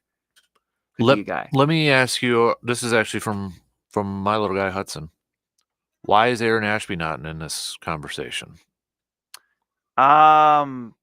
Without the numbers in front of me, I mean, because Aaron Ashby's got like a 7 ERA in AAA. Is he struggling in AAA? Struggling big Okay. time. Like, and I think he had that because he obviously we had that one good start against the Phillies. But he is. I mean, it's been a struggle for him coming back off that shoulder injury, and he's, right now I think they're just, they just want to kind of see him string some good starts together before maybe he's even as a reliever kind of in that equation. Yeah, it looks like this year this is just minor league. 2-5, 7.66 ERA, 16 games, 12 of those were starts. Right. Yeah, right it's just it's just been a struggle for him there. Just hasn't been able to string good runs together. He may have a good start and then he'll come out the next start and then it'll be 7 runs or something like that. Like coming off shoulder issues is always like that's tough. To me, I'm much more concerned about shoulders than I am elbows. Because that's what Brandon Woodruff's got right now is a shoulder. Right. So just had a baby though. Congrats to him and his wife. Yep. So I'm fine with him kind of spending the rest of the year trying to figure it out. Figured out in AAA, and then because I think pretty soon, I mean, he's going to be getting to that point where he's almost on minor league options. And I don't know if that's right now or not, but yeah. And that's the other thing too for next year's starters too. You mentioned guys that maybe you don't have control for next. That's with the assumption I know it's dangerous, but they're hoping Brandon Woodruff will be back next year. Right, he's going to be he's someone that you would think that when spring training rolls around, he'll be there. They may opt to take it slow with him at the start, but he could still be there. But that's kind of what you're looking at right now. One more question before we head into break here. Is Sal Frelick one of the more underrated Brewers right now? Because when you look at his numbers, like, oh, he's actually not doing too bad. Yeah, they're not. No, he's overcome a slow start. I think, and this is a very basic way to say it, Sal Frelick is just one of those guys like he is what he is. He's a guy that he's not going to hit for he's not going to hit for power. Right. He's not going to hit the ball hard. Like that's in some ways why some projection systems don't necessarily like him a lot because he just doesn't hit the ball hard. Who does he remind you of? We were trying to throw that out yesterday, and I kind of struggled to find a comparison of.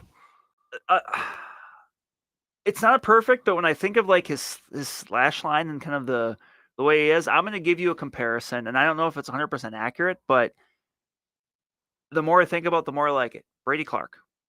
Not a lot of power, but decent average, gets on base, steals some bases, can play all 3 outfield spots.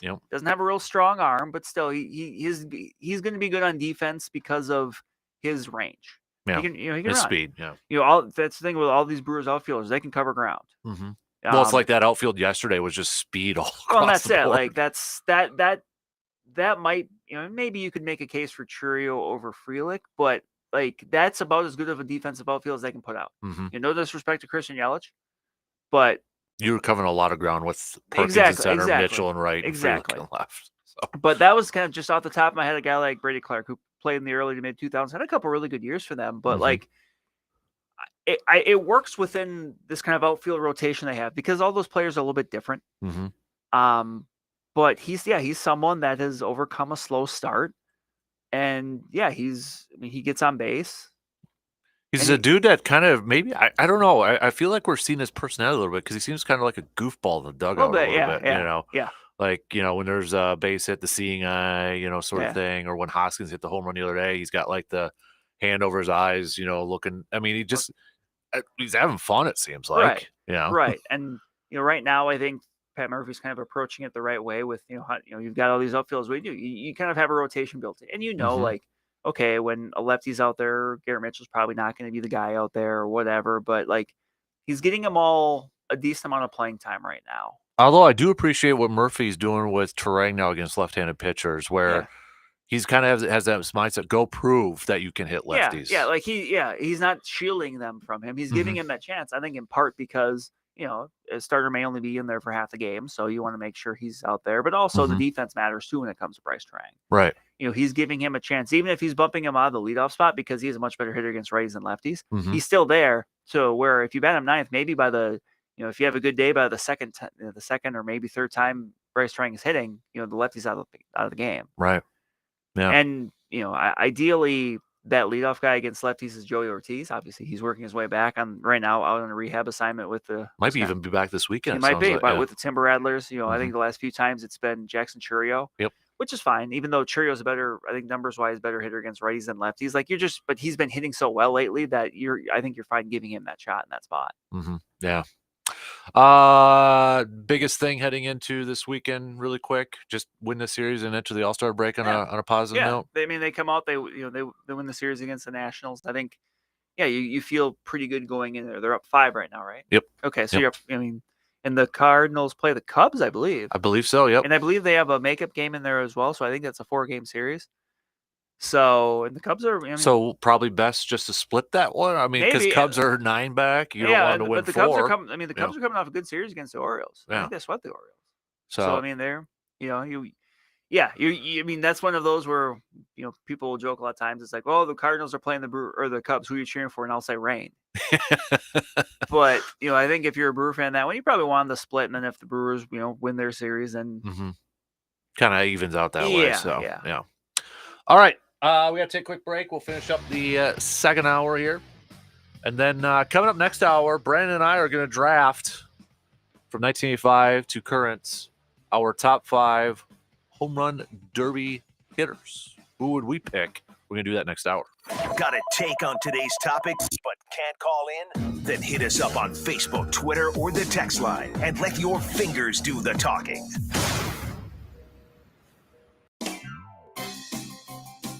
Special order business is back at Economy Furniture. Choose from great brands like Flex Steel, England, and Best Home Furnishings. You choose the style, you choose the fabric. We'll have it in your home in 4 to 6 weeks. Get yourself a new recliner, new sofa, or a new sectional now at Economy Furniture. Don't forget, we're the Chippewa Valley source for power lift recliners and therapeutic mattresses. Economy Furniture, rocking and reclining since 1950. With Progressive's Name Your Price tool, you can easily find coverage options that fit your budget. If only it was that easy to name your baby. How about Jaden? Nope. Okay. Michael?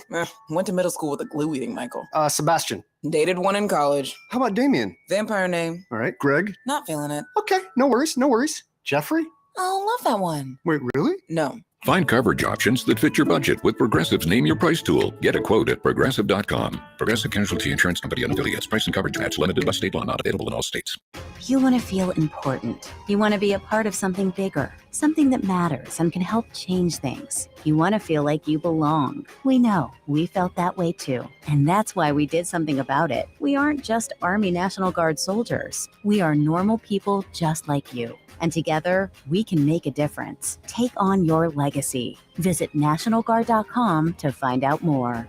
Sponsored by the Wisconsin Army National Guard. aired by the Wisconsin Broadcasters Association and this station. If Culligan isn't treating your home's water, you likely have water problems all around you, like hard-to-clean chalky residue on your shower, faucets, and bath, stains around your sink drains, spots on your dishes and glassware, plus dull, dried-out hair and skin, and problems you don't see, like scaly buildup in the water heater and pipes. But have no fear, you're in the clear with Culligan Products and Service for all your residential and commercial water filtration needs. Visit CulliganH2O.com for your local Culligan water dealer. Presenting Again Fling's love story.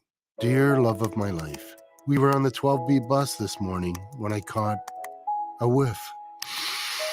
A scent so fresh, so life-changing, I had to find its source. Alas, I didn't know if you were the woman in the pink freshly washed cardigan or the retired mailman next to me, but I knew one of you was my soulmate. Ah, the scent of Gain Flings. Try Gain Flings with OxyBoost and Febreze. Who doesn't love summer in Wisconsin? Is it your dream to have a place to go to and just sit by the lake on a summer eve with a campfire going? Hey, don't make it a dream anymore. Live it. And you can do that with the help from Woods and Water Realty. Woods and Water Realty is your go-to real estate store to find that new home or your new getaway destination. Just visit woodsandwater.com to find your very own dream destination. Stop imagining that perfect Wisconsin summer eve. Live it. Visit woodsandwater.com today. All right, when it comes to getting life insurance for your family, a lot of excuses can get in the way. But ask yourself this: if something were to happen to me, who would pay the mortgage, the kids' education, and the other bills? Then forget the excuses and check out Ethos Life, the online, easy way to get life insurance in 10 minutes. Ethos has rates that you can afford, like a $500,000 policy for a 40-year-old male starting at $1 a day or $30 a month, with a few health questions and no medical exam. Get your free quote right now at checkethos.com. That's checkethos.com. Not available in all states. Rates do vary. His words can move you. Seriously, they can pick you up and carry you to the other side of the room. Or maybe that was the poltergeist again. They're here. The Dan Kasper Show, weekday mornings from 6 to 9.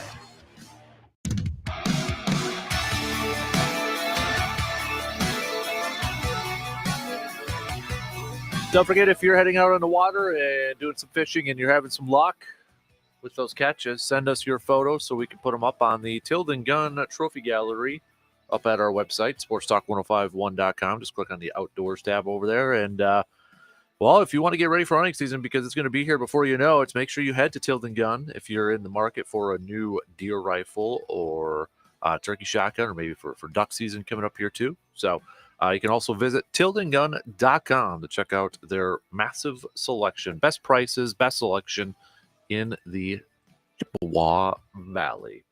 Brandon, let's do a quick version of some local sports here, because I know you've been doing a lot with CRBL, and they had the All-Star game. Yeah, they had the All-Star game this last past weekend in Jim Falls. The South picked up a 2-0 win. There were, I think, 4 games Wednesday night. So CRBL second half of the year, and the rest of the month is going to be all kind of jockeying for position to get into the postseason. Then they'll have their semifinals and championship game that first week of August. Okay. Then you've also got the WBA tournament coming up, Wisconsin Baseball Association. That's next month, and actually that's got a little bit different setup this time. There's actually 2 divisions for it, so kind of basically the A divisions for the larger areas, smaller ones in the B. So we'll see how that flashes out. Last year, Tilden won the state championship. That was when it was still just one state championship. So.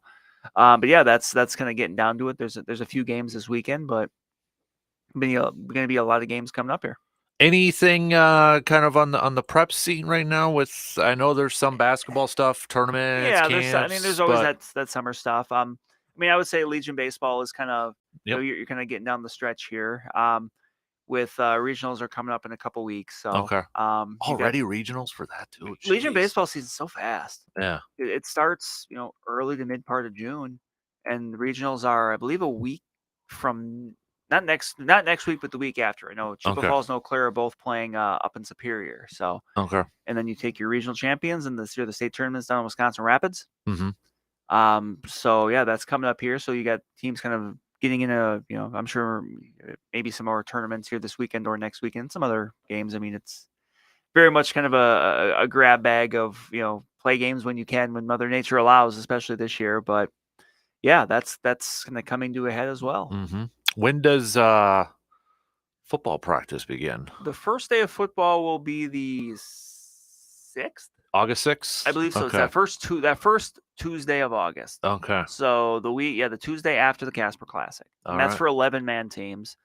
They'll get going, and then the next week will be 8-man teams, and you get the other sports. They'll start getting going then as well. Less than a month.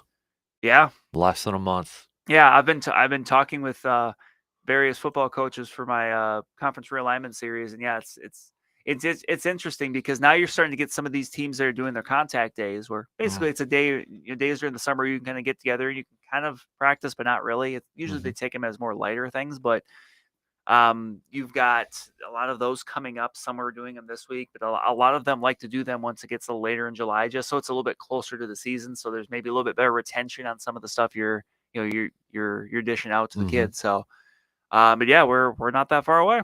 It's a good series. You can check it out at chippewa.com there too, especially. I know you had teased it a little bit last time we chatted with you too, but with the Memorial and North one on there. So my first two in the series, the Big Rivers and the Clover Belt. This week will be the Lakeland, which has got some turnover with Cadott, Tech Warehouser, and Cameron jumping into that conference. That's a conference that's had as much turnover as anybody. I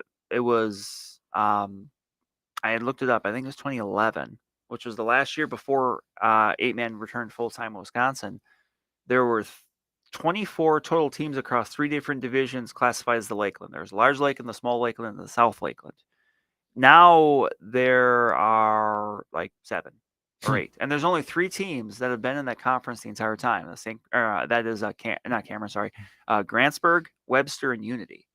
So I got a chance to talk with some different coaches in some different spots from that league. I talked with Cadott, who's jumping into the league for the first time. I talked to Cameron, who's coming back into the league after being in the Heart of North for a few years. And I talked with Grantsburg, who's been there the whole time. So kind of interesting to get those different perspectives on how, that's going to work and how they're, above all else, like a lot of conferences, they're just looking for, hoping to get some consistency because that's how you build rapport with other coaches. That's how you build, some rivalries, that kind of thing. It's just, it can be tough when every other year, it's kind of you're reshuffling the deck, so to speak. So, right. But I've got some ones coming up. Heart of North will be coming up next week, and they'll be jumping into 8-man. There's some, new conferences there now with, another round of, some new teams there and how that shuffles out. So yeah, that'll be taking me through the rest of the month here until we get to August, and then everything's going again. Yeah. Express wise, the Eau Claire Express dropping both games yesterday with their doubleheader against Duluth. First game 7-11. Then their nightcap getting blanked 5-0. They will be on the road for the next few days here. They're going to be at Duluth tonight, and then tomorrow. Then they're against Waterloo for 3 games. A doubleheader on Sunday. And we'll be going up against Waterloo again on Monday. Then Waterloo comes over here for a couple games starting next week too. So as the second half for the Express season is underway for the Northwoods League too. So, all right, coming up next hour, we're going to have a little fun with this. Kind of a live edition of our Top 5 Plus. And then Brandon's going to get embarrassed from his rock, paper, scissors skills. True. Coming up. Even though I won last time, I still don't have much faith in it. Yeah. I will say, too, our draft for fictional baseball players, one of the more listened to episodes. Nice. So if you missed out on that, that was a fun one. Still up there. So go take a listen to it and tell us who you think, whose team do you think would win in a imaginary matchup. So, all right, 2 hours in. We got one more to go. Stick around. We'll be back after these quick news updates. WAYY Eau Claire, W286CK Eau Claire, Sports Talk 105.1 and 790 AM. From the 715 Newsroom, it's your news done differently with Morgan McCarthy. Well, good morning. Here's what we're learning today. We'll start with headlines from our state. A suspect in last week's murder in the Columbia County area is being held on $10 million bond. A judge said Jonathan Luna is a flight risk and cannot simply be released on a signature bond. Police in Columbus say that Luna got into a fight with 2 men at a bar in the early morning hours of July 4th. They say he went home, grabbed his gun, waited, then started shooting. He shot and killed one of the two. Investigators say he bought a bus ticket to Texas and then tried to flee.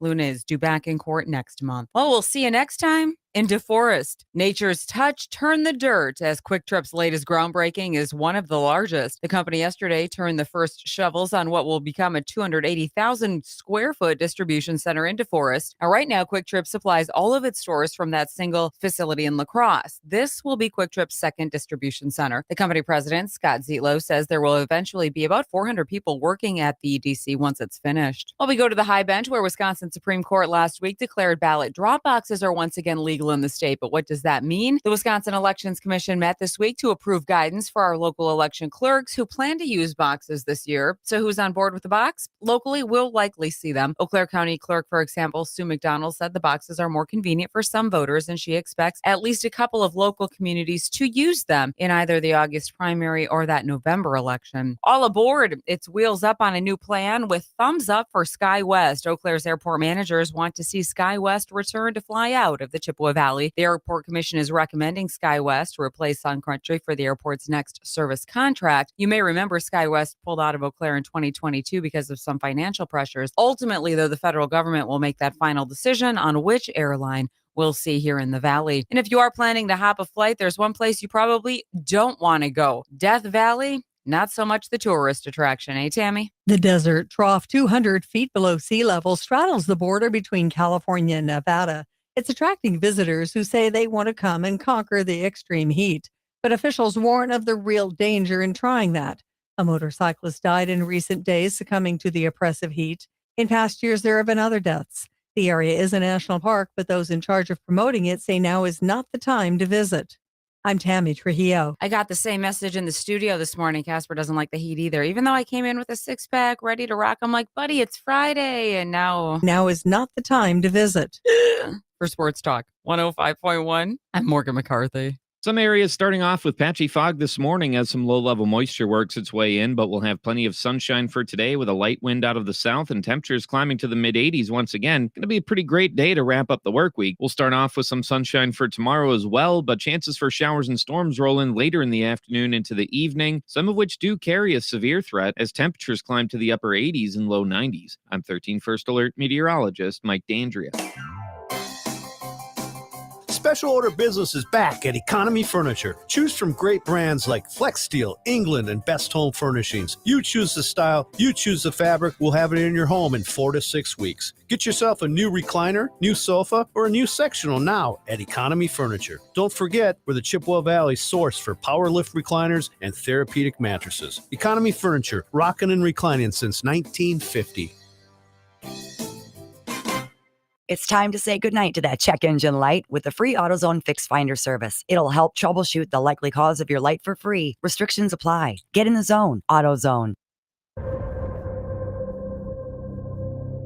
From the hardwood and the diamond to the gridiron and the course, Dan's got you covered with his trademark blend of sports passion and knowledge. He has the sports info you want and the sports therapy you need.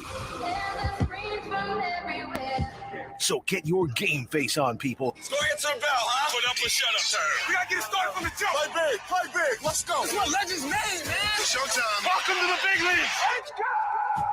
Because it's the Dan Kasper Show.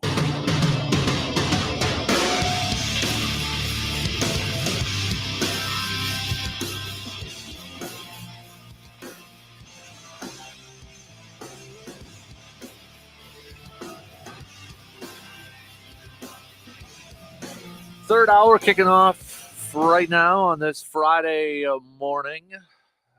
Appreciate you all making us a part of your starts before the weekend.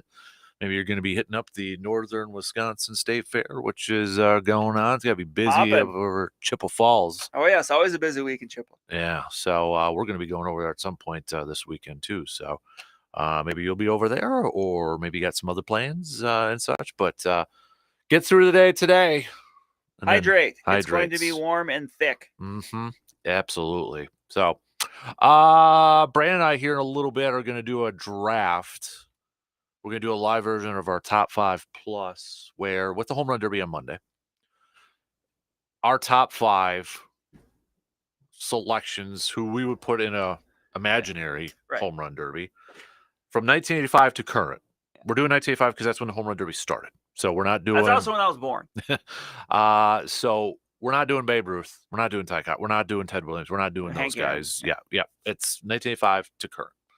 So I posted it up on social media yesterday to kind of get where everybody's thoughts were on this. And I would just say I don't think I've seen one without Ken Griffey Jr., which I don't know if he will be the first pick in ours. I don't know. But a lot of same players on here, which is probably no big surprise. I will say this: the one that, without tipping picks, the one I was kind of maybe surprised that got quite a bit of picks was Vlad Jr. Was Vladimir Guerrero Jr. was a very popular pick on here too. You would appreciate this one. Somebody did nominate Russell with the muscle, Russell Brandon. He was never in a home run derby though, was he? No, I don't think so. No, I'm not gonna lie. I've thought about it because remember this is mine. Yeah. And I will tell you right off the bat, I'm going for showmanship. Okay. Like I'm going for I want my hitters to put on a show. So yeah. All right. I like it. I can buy that. So okay, there is one without Griffey Jr. I just saw it. Brian posted it up 12 minutes ago. So no Griffey on that one. Is he like the only 3-time winner, Griffey Jr., I think? That I don't know. See, I used to love the home run derby as a kid. Mm-hmm. They do it during the day. It was recorded and that. But yeah, I remember watching the old ESPN ones. Yeah. They'd do the reruns. Griffey with the backwards hats, you had Bonds, you had McGuire. I mean, a lot of these picks are down my wheelhouse. The 90s were the best one, the early 2000s, whatever. But I used to love the home run derby. Ken Griffey Jr. baseball would always do home run derby. Triple Play would always do home run derby on the video games and such. I want to love the home run derby, but I feel like it's kind of gotten the slam dunk competition treatment now. You're not getting the tippy top. Mm-hmm. You're getting something Vlad Jr. is a very good player. Mm-hmm. He's well known. Mm-hmm. I'm glad he's in it. But you're right. Pete Alonso is made a good name doing it. But you're not getting your two. Alec Boehm's in it. He's got 11 home runs this year. No disrespect. No disrespect. But you don't got Shohei. You don't got Judge. You don't got any of those guys. No Soto. No Stan. You don't have those dudes out there. Right. And I want to love it. I don't love it like I did as a kid.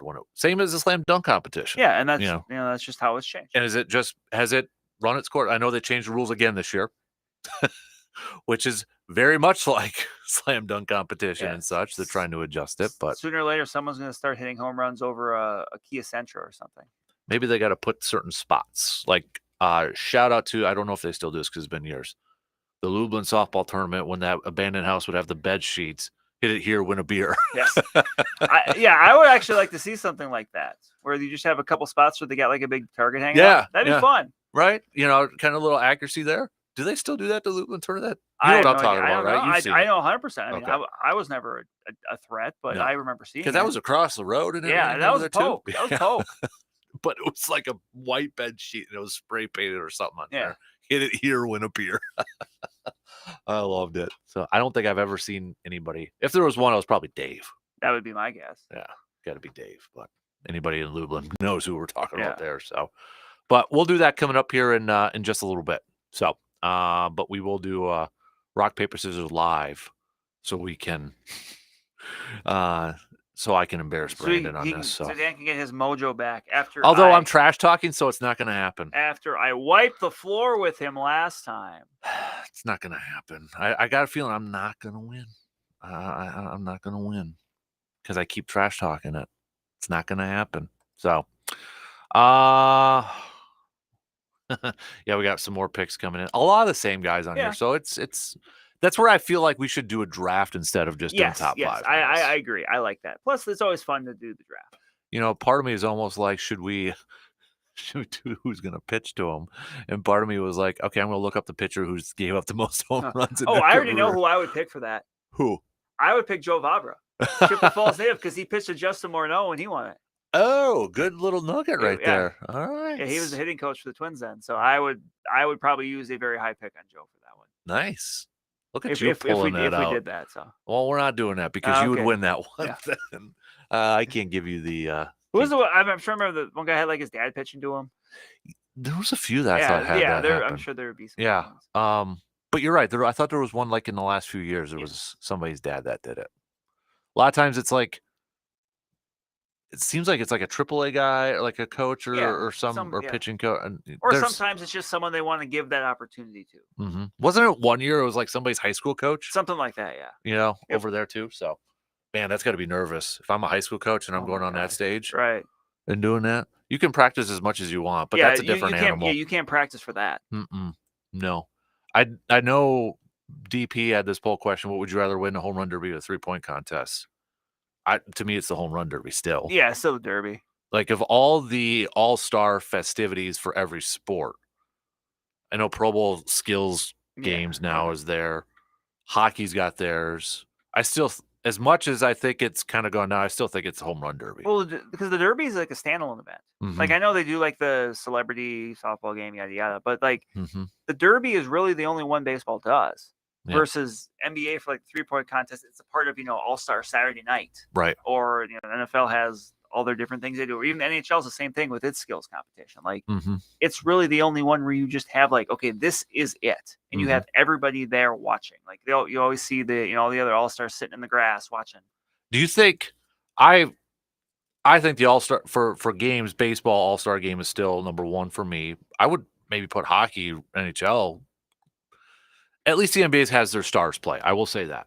Yes. They have their stars play, which the Pro Bowl, the big issue was nobody wanted to play in the Pro Bowl.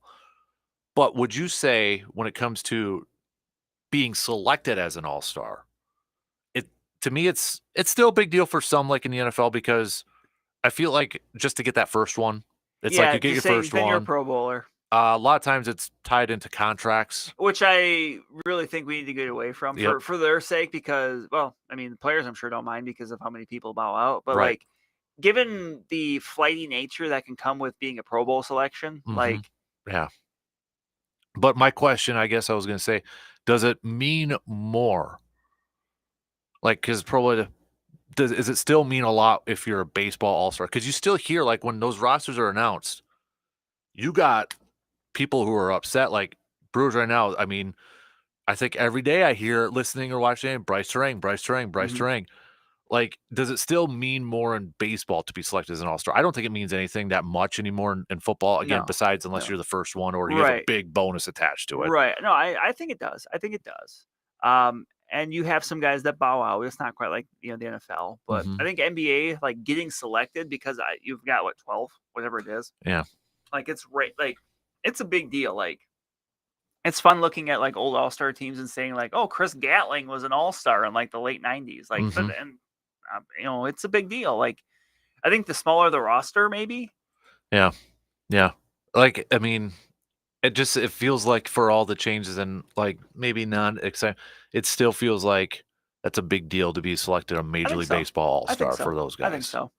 And it's a square. And it seems like the grid. players really put amount of pride in there too. Yeah.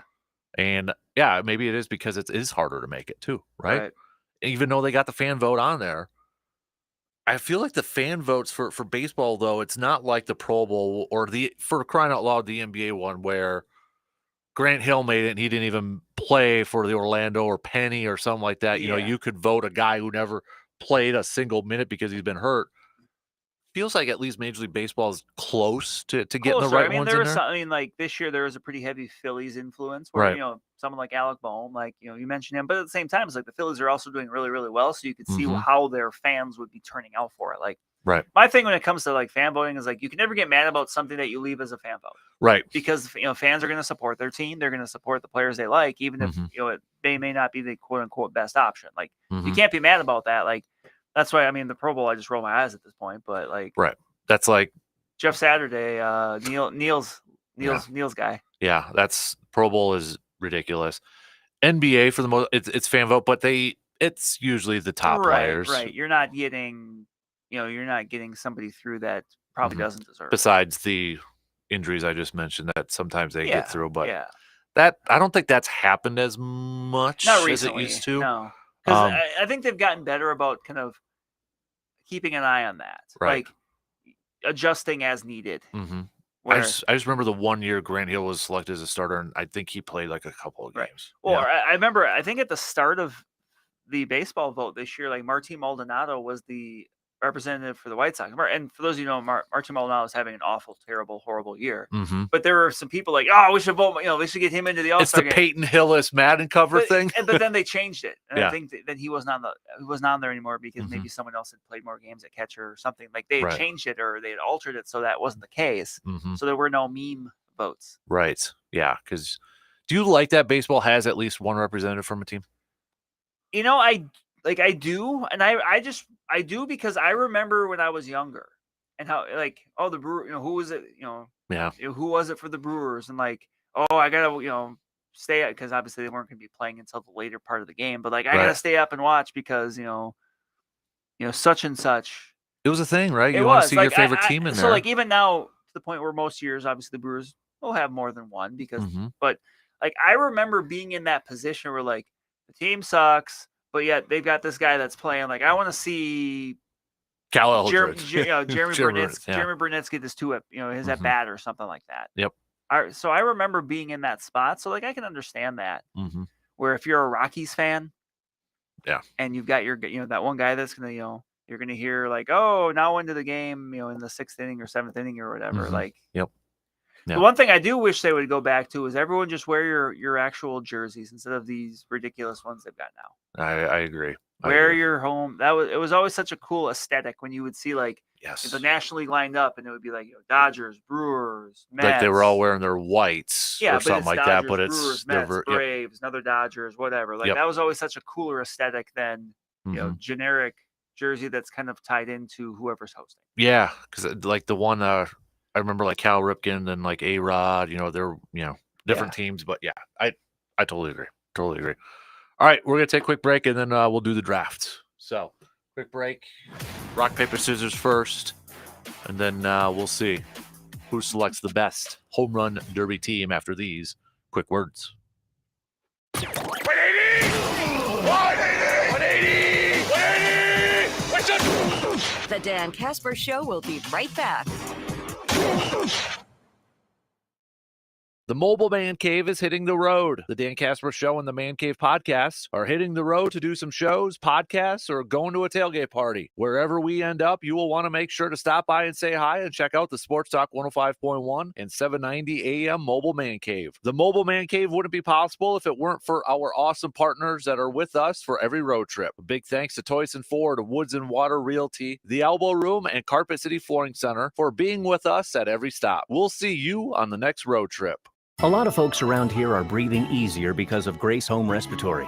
They appreciate that Grace Home Respiratory is a local company that puts customer service first. They appreciate that Grace Home Respiratory provides an array of medical equipment, services, and supplies to help their recovery and enhance their quality of life.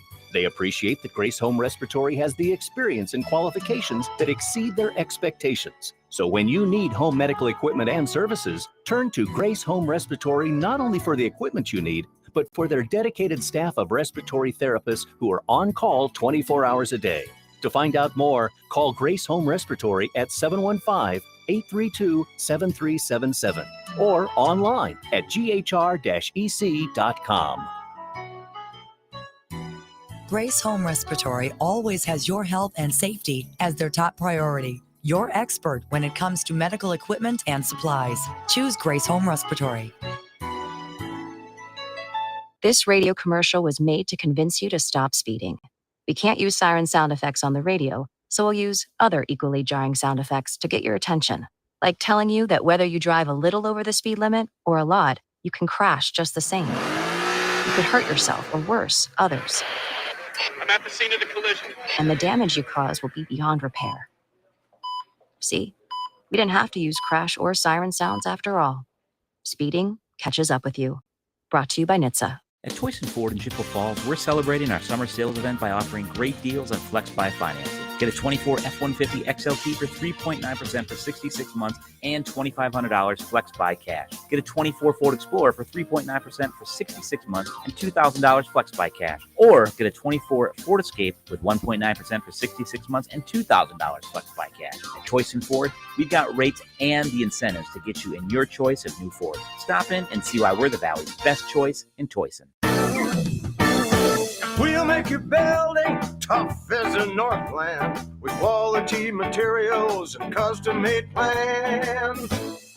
Northland Buildings. It's Northland Buildings' 30th anniversary. They are celebrating with a limited time sale on all buildings. That's 30 years of expertise in construction for your peace of mind. It's the perfect time to think about that building you've been wanting. Northland's buildings are economical and long-lasting, built tough to withstand our Midwest weather, and they are on sale now. Custom-built post-frame construction features a 50-year snow-load warranty. Experienced sales reps are with you from start to finish. It's Northland's 30th anniversary sale. A perfect time to get affordable protection for your vehicles, ATVs, boats, and recreational gear. And farmers trust them for their tough agricultural buildings like barns and machine sheds. When it comes to quality and value, a Northland building is the answer. Built tough for the Northlands. Northland Buildings.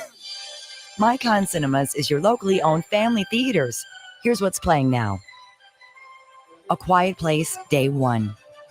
Bad Boys, Ride or Die. Despicable Me 4. Fly Me to the Moon. Horizon, an American Saga, Chapter 1. And Inside Out 2. For theaters and showtimes, find them online at myconcinemas.com. Experience movies the way they were meant to be at MyCon Cinemas.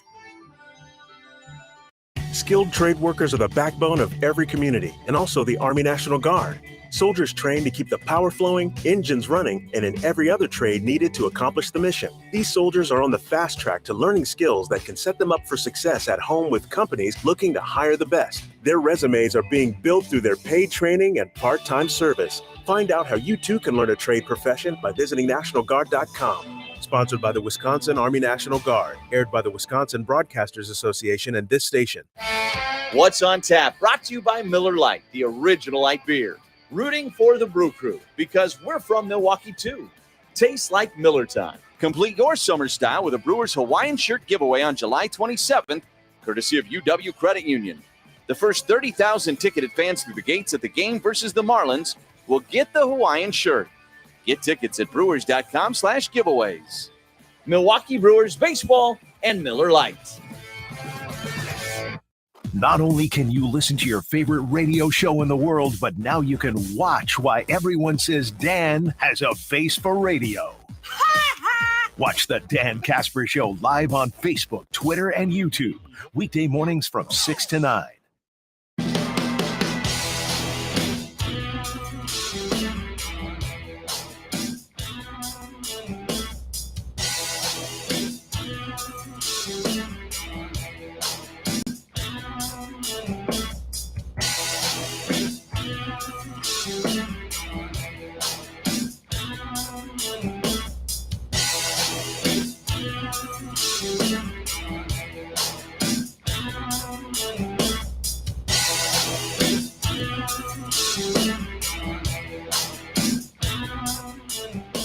Going on at Hy-Vee, got it's called the Riz sale. It's kind of some slang words I've been learning a little bit about, but essentially it is a dozen roses starting at $8. So dudes, if you've been getting in trouble lately, or maybe for like me when my birthday's next week and I want to go golfing or something like that, and I got a sweet talk to wife, I should probably buy her some roses or something like that. So you can head on over to Hy-Vee and take advantage of this amazing deal. They got the Flirt. It's called the 3-rose arrangement in a vase for $15. The Charmer roses, white daisies in a vase, $35.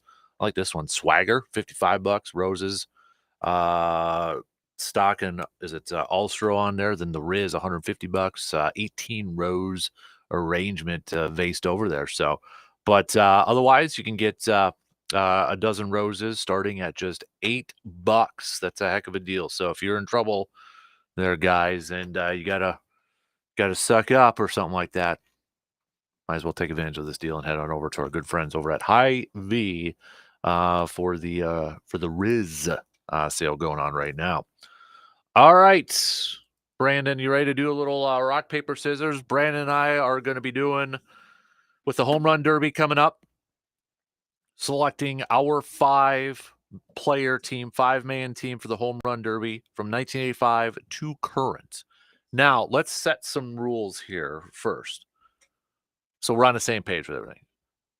Do they have... should they have participated in a derby contest? I don't think so. Okay. And I feel like that's going to cover a lot of ground anyway, because most of the people did. Right. But I don't want to have to go through and look up and see if somebody did. Right. That's okay. I just wanted to make that clear. Yeah, okay, yep. So everybody's like, oh, they never. Okay, well, we didn't necessarily, pick them for that. So, in 1985 to current, so no Babe Ruth, none of Hank those. Aaron. Yep, none of those dudes over there. So, and the reason we picked 1985 is because that's when it started. So we can go all the way to then. So I'm trying to think, is there any other rules that we really have to? I don't think so. I don't think right? so, yeah. No. We're each picking 5. Each picking 5. So I think that's... We will rock, paper, scissors. And there's no snake draft, so it is 1, 2, Mhm. 1, 2, 1, 2. So if you win, yeah. Yep. All right. Best out of 3. Best out of 3. 1, 2, 3, shoot. 1, 2, 3, shoot. We got to make sure we Yep. put that out there. 1, Right. 2, 3, shoot. Not on 3. It's No, 1, it's 2, 1, 3, 2, shoot. So, yes. all right. You ready to go? All right, best of 3. Here we go. Down and dirty. Ready? Do I need a dump button? No cuss words or anything? I don't think so. I think I'll be fine. All right. So, ready? 1, 2, 3, shoot. See? My rock defeated his scissors. I trash talk and I never back it up. All right. 1, 2, 3, shoot. Ooh, Tied couple it up. scissors there. Every time you say that, dude, stop that.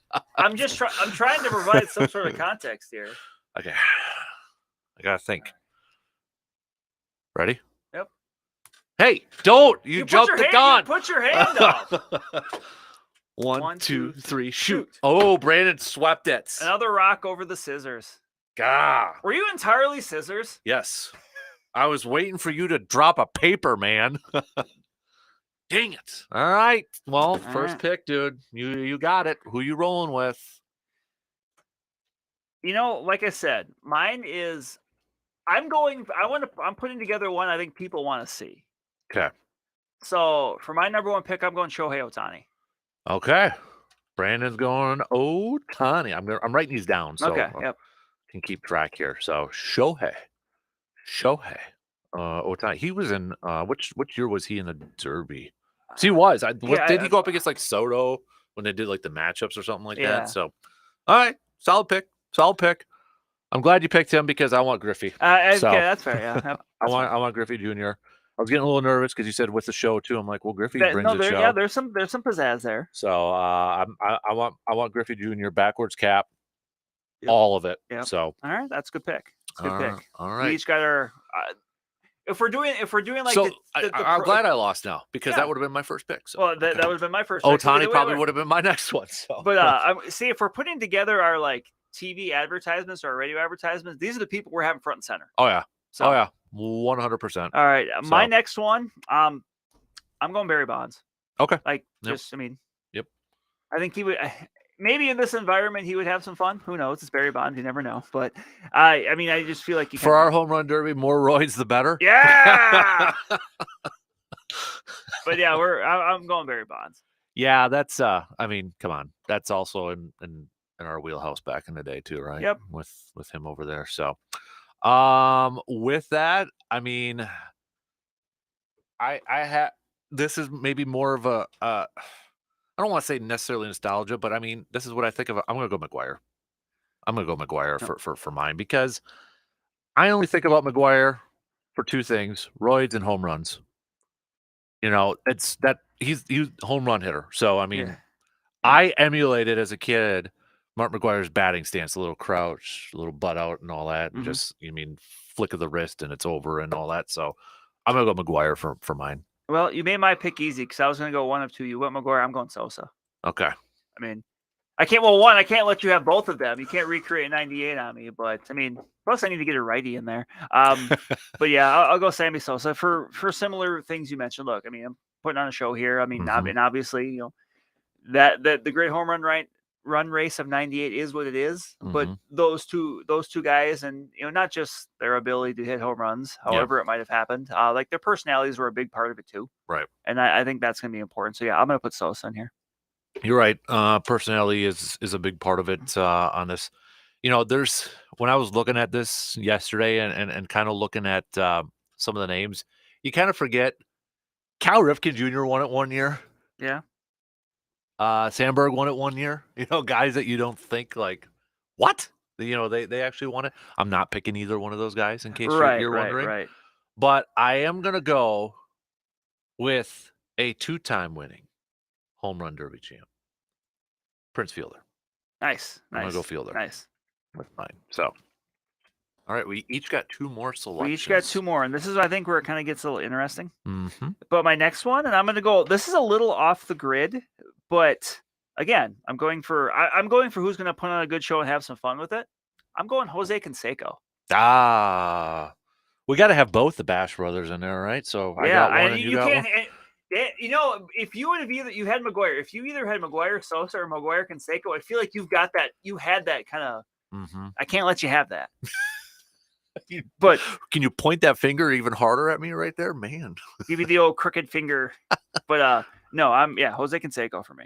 All right, that's a solid one. Was he ever in a home run derby? I mean, I don't know. I can look and see. But... I'm not sure if he ever was or not. This one is more of a nostalgia pick for me. But I mean, he won it 1 year though too. But I don't think anybody else has put him on his list. Well, it's a big hurt. Frank Thomas. Nice. Frank Thomas on there. I was a big Frank Thomas fan as a kid. For whatever reason, I don't know why, but I, for a while as a kid, was a White Sox fan. Okay. And I was a Frank Thomas fan. And I'm not sure why, to be honest with you. I don't know if it's because, my run at Whittlesey Lions Little League in T-ball, I played first base. So Frank Thomas was... You were the little hurt? Yeah. Frank Thomas was, I would say, probably one of the premier first basemen during that, 90s and such, right? So I was a big Frank Thomas fan. So I gotta put the big hurt in here. All right, my last one. This is going to be interesting. This is. I'm pretty sure I know where I'm going to go with this, but you had mentioned that Russell Brandon was someone that was saying I'm not going to pick Russell Brandon, even though because I'm picking this. If I was picking this just for my own entertainment, I probably would. Yeah. But I'm actually trying to pick this to try to win. Okay. So, and so I'm going to pick a guy that had a great career, hit a bunch of home runs, but is tailor-made for a home run derby. My last pick is Adam Dunn. Okay. 462 career home runs, highest strikeout percentage of anybody in the top, anybody in the top 30.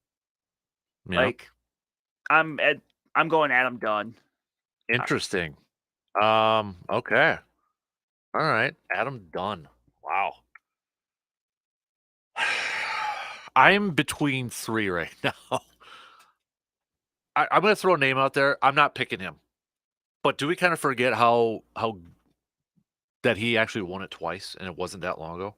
Cespedes? Jonas Cespedes. Yeah, Cespedes. Maybe, but he won it twice, but back to back. And my thing, and maybe we just had different criteria for picking. I didn't look at who won the most. Right? No. But you're right. You said he's done it twice. Right. He had some flash and flare to his game, so he could be a fun one to have in there. Mm-hmm. But yeah, probably. I mean, Pete Alonso's won it a couple times. Kyle Schwarber's won it a couple times. Yeah.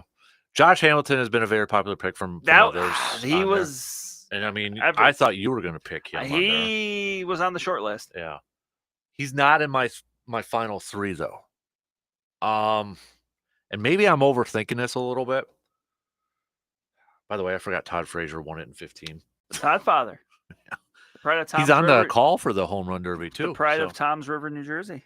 Can I tell you my 3 that I'm choosing Sure. between? Yeah. I mean, we're done. I mean, I'm done. So yeah. Sure. So my 3 that I'm going back and forth on is David Ortiz, Aaron Judge, and Bryce Harper. A little bit more of a recency thing there. I'll say the one name I'm surprised you didn't pick based off your criteria, because you said for entertainment, was Vlad Guerrero. Yeah. I thought you were, once you said that, I'm like, okay, he's going to get Vlad Guerrero because of the swing. I mean, he's going to swing at everything over Right. Another name nobody really mentions is Giambi. Yeah, I mean, and look, nobody's mentioned Pujols. I thought of Pujols, Pujols. A-Rod. I thought of Pujols because he's got over 700 for crying out loud. Right. A-Rod, like there's other guys that are up there as far as like career home runs go. Yep. But you know what? I am going to go Pujols, actually. Okay. I'm going to switch it. I'm going to go Pujols on mine because you're welcome. I thought of him because he's over 700, but I kind of was like you, like, okay, first of all, I think I'm getting trapped into the mindset of like trying to pick guys who won it. And he never won one. And I think that's part, like, just it's inadvertently in my mind, like, I got to pick guys who won it. And so, like, I had that list in my mind. But when you think about it, I mean, the dude, career-wise, yeah, he had over freaking 700 in his prime. Was there anybody better as a hitter in his prime? Right. I mean, he was just, as his ESPN commercial said, he was a machine. Yeah. You know? I mean, a guy that we haven't even talked about hit more than 600 home runs, you know, in this era we're talking about, actually has the 5th most home runs, but nobody talked about because he went about it just kind of in a quiet way. Jim Thome. Oh! 612 home runs. See, now Jim Thome, I forgot. I would always select him on the video games for home runs. Yeah? For a home run derby. Jim Thome. Right. Oh, I'm sorry, Jim. Dang, but that's a really good one too. But because I'm just looking at the home run leader since '85. Yeah. And some other ones that we did not pick that, you know, we could have. Rafael Palmeiro had 569. See, I never think of him as a home run hitter. Right, you just think of him as a hitter. Yeah. Manny Ramirez. Okay. No. You mentioned David Ortiz. Frank Thomas, 521. Nope. Miguel Cabrera, 511. A guy I actually kind of thought about, Gary Sheffield. Ah, yeah. Otherwise, Fred McGriff, Adrian Beltre, Carlos Delgado, Chipper Jones, Nelson Cruz, Adam Dunn, who was tied with Jose Canseco, Jeff Bagwell, Vlad Guerrero, Giambi, Paul Konerko, Carlos Beltran, Andrew Jones, Juan Gonzalez, Mike Piazza, Edwin Encarnacion, and 30th at 420 and rising, Giancarlo Stanton. Stanton was a popular pick on social media from a lot of people out there too. I could see it. So big dude. You know, I really want, if we were to do I wanted to put Judge in here. I just don't know if it's a little too early yet. Even though the guy's just, I mean, he's amazing too. So, but he's also big. I already got a big hurt on here. I don't know. I saved myself from myself because I did want to put Jeremy Burnitz in there because you know he'd be up there swinging 100 miles an hour every time. You know. All right. So to recap, Brandon's 5-person team is Ohtani, Bonds, Sosa, Canseco, and Dunn. Mine is Griffey, McGuire, Fielder, Prince, not Cecil, Thomas, and Pujols. So we have some fun. Mm-hmm. All right. Vote. Let us know whose team you would pick to win. All right. We're going to take a quick break. And then, Brandon, I've been slacking on this a little bit. The bracket. The bracket. We're in the final 32. We've got one. Yeah. First one has advanced to Sweet 16. But we got to launch 3 of them today to get back on track here. So we're going to do our first Brewers matchup in the second round. Okay. And we'll announce that coming up here in just a second. But just so you know, these are the Brewers that are still alive. Jeff Cirillo, he will be taking on Corey Hart. Giovanni Gallardo defeated Gorman Thomas, and he'll be taking on B.J. Surhoff. Jim Gantner's taking on Lyle Overbay, and then Ben Sheets is taking on Dan Plesac. There we go. So that's your Brewers one. We're going to do a Brewer one, a Badger one, and a Buck/Open one because we did a Packer one the other day. Chuck Cecil defeated Paul Kaufman, and he's our first Sweet 16 matchup. Well, going. So we'll take a quick break. Plus Cream of the Crop. We'll do that first. Cream of the Crop coming up here. And then some picks and predicts, and then we'll launch these 3 out there for voting. Stick around. We'll be back to finish up things after these quick words. You're listening to The Dan Kasper Show. Listen up, car lovers. The ASAP Used Auto Parts Annual Car Show is back. Mark your calendars for Wednesday, July 17th from 5 p.m. to 8 p.m. to check out one of the best car shows in the area at ASAP Used Auto Parts, located at 1330 Menominee Street in Eau Claire. Big Stack Meats will be there with their food trucks serving up their delicious food. Plus, if you enter a car, you get a free meal ticket. This car show draws some of the best cars in the area, so bring your family down for a fun night at ASAP Used Auto Parts in Eau Claire. A lot of folks around here are breathing easier because of Grace Home Respiratory. They appreciate that Grace Home Respiratory is a local company that puts customer service first. They appreciate that Grace Home Respiratory provides an array of medical equipment, services, and supplies to help their recovery and enhance their quality of life. They appreciate that Grace Home Respiratory has the experience and qualifications that exceed their expectations. So when you need home medical equipment and services, turn to Grace Home Respiratory not only for the equipment you need, but for their dedicated staff of respiratory therapists who are on call 24 hours a day. To find out more, call Grace Home Respiratory at 715-832-7377 or online at ghr-ec.com. Grace Home Respiratory always has your health and safety as their top priority. Your expert when it comes to medical equipment and supplies. Choose Grace Home Respiratory. Skilled trade workers are the backbone of every community, and also the Army National Guard. Soldiers trained to keep the power flowing, engines running, and in every other trade needed to accomplish the mission. These soldiers are on the fast track to learning skills that can set them up for success at home with companies looking to hire the best. Their resumes are being built through their paid training and part-time service. Find out how you too can learn a trade profession by visiting NationalGuard.com. Sponsored by the Wisconsin Army National Guard. Aired by the Wisconsin Broadcasters Association and this station. What's on Tap? Brought to you by Miller Lite, the original light beer. Rooting for the Brew Crew because we're from Milwaukee too. Tastes like Miller time. Complete your summer style with a Brewers Hawaiian shirt giveaway on July 27th, courtesy of UW Credit Union. The first 30,000 ticketed fans through the gates at the game versus the Marlins will get the Hawaiian shirt. Get tickets at brewers.com/giveaways. Milwaukee Brewers baseball and Miller Lite. eBay Motors is here for the ride. Go ahead, feel your engine. Admire that perfectly installed exhaust. Your vehicle's moving along this freeway like it was made from fresh installs and a whole lot of love. With eBay Motors, you get over 122 million parts to keep it running. And with eBay Guaranteed Fit, they'll be the perfect fit every time. Plus, at these prices, well, we're burning rubber, not cash. Keep your ride or die alive at ebaymotors.com. Eligible items only. Exclusions apply.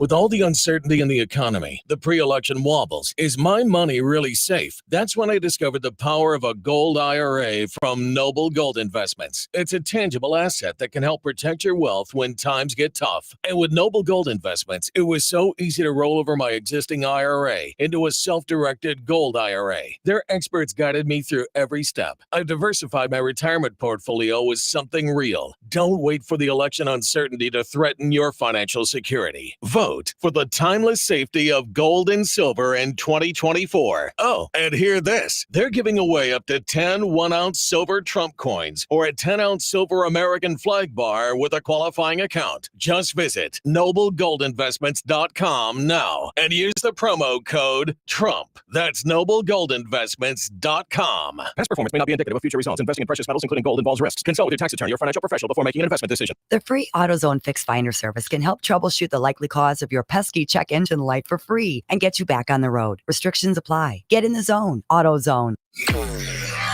He may not be the smartest sports talk host, but darn it, he gives 110% every time.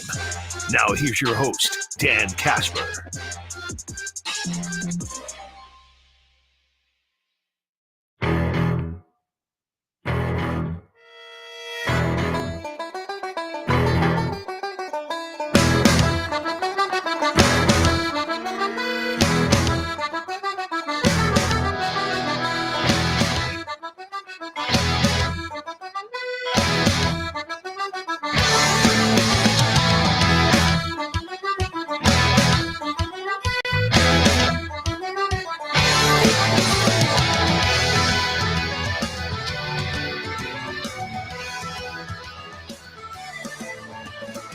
All right, before we announce our first matchup, first of 3 today, I got to do a better job at this so we can get through this, get to the Sweet 16. But let's do some cream of the crop, shall we? The cream will rise to the top. On balance, off balance, doesn't matter. I'm better than you are, yeah. The cream of the crop! Nobody does it better. All right, Brandon, your cream of the crop is Hume. Well, normally I'm not going to advocate for somebody losing their job. Oh, okay. But I'm going to go with U.S. men's soccer. Okay. Pulling the trigger on getting rid of Coach Berhalter. Yeah. I think it was time. Like, you had to do it. Like, with the kind of the disappointment they had in the Copa America. Like, this was something that's been building for a while. And I just think that if you want to go into, the 2026 Olympics with like or World Cup, sorry, with like a legitimate shot, like you had to do that now. Yeah. And so, who's going to be the replacement? I don't know. But like, I just feel like if you want to set yourself up well when you're playing in front of your home country, remember that's co-opt between like Canada, United States, and Mexico. Like, that's a process you need to start now because you still need a few years of, kind of getting up to speed and with whoever it is and all that good stuff. So like, it was necessary, I thought. So I'm gonna go that route. I'm gonna go pretty generic. Paul Skeens. I mean, he's doing it right in a lot of ways. Yeah. Good for him. Cream of the crop. Do you think it was right to pull? I know there's that debate about pulling him out of the no-hitter situation, but I mean, he was up there in pitch counts, right? It was in the but he was in the 90s, and it was Yep. like. That's one where, like, I don't know. I feel like it was trending towards maybe you give him that shot. And people brought up the point, like, he did pitch more pitches in college. Like, he That's did true, pitch like yeah. 120. Like, we're not talking the Edwin Jackson 148 pitch no hitter here. Yeah. And maybe part of it is like he might start the All-Star game Tuesday. Mhm. So if they know that, maybe they wanted to make sure he wasn't overextending. Like, but if he wasn't, and who knows? I mean, it's his first All-Star game, obviously. So maybe they just wanted to make sure he was in a good spot to pitch in that. But And maybe even get to start. maybe, yeah. So, but I don't know. Like, I can understand when managers do that. This is one where, even though it was against the Brewers, I'm like, if they would have kept him out there, I could have. I think you could have made the case for it. Like, it's 7. It felt like he was getting better. He only walked like a couple guys, so it wasn't like he was struggling. His pitch count was still in decent shape. So I think they could have. I think they could have went for it. Especially in a tight game like that too. Right. 1-0. Right, where it just felt like, I mean, it almost felt like a relief every time he threw a ball. Yeah. Like, that's how locked in he was. Like, I think you could make a case. Can you imagine if Contreras was able to do something bases loaded in that 8th inning, and then all the talk about? Oh yeah, because that was kind of the thing too. Because he goes to 7, and then they bring in the reliever, and the first two relievers or the first 2 hitters get hits. Yeah. Yep. Mitchell. I mean, if Mitchell and Bowers. Yep. So if they would have gave it up and the Brewers would have scored twice and won that game, there would have been a. That would be the topic of conversation. Then there would be a lot of hubbub today. Yep. All right, Brandon. So let's launch the first. We're going to go to the Brewers region with this one. Who will be the first Brewer to go to the Sweet 16? First Brewer to go to the Sweet 16. So we are going to lead it off. How about the first matchup? We're going to go Giovanni Gallardo and BJ Surhoff. There we go. Giovanni Gallardo and BJ Surhoff. I am going to post those up on Facebook and Twitter because that's the only way you can vote here. Is that because I don't want to have to do math? Well, I kind of have to do math when I have to add. But they do the math. They're doing the math for you, essentially. Right. Exactly. So, who would you vote for? Oh, I don't want to influence this. Nobody listens to you, anyways. Well, except for your mom, apparently. True. She texted and said she picks your team. Of course you would. Of course you would. Yeah. Like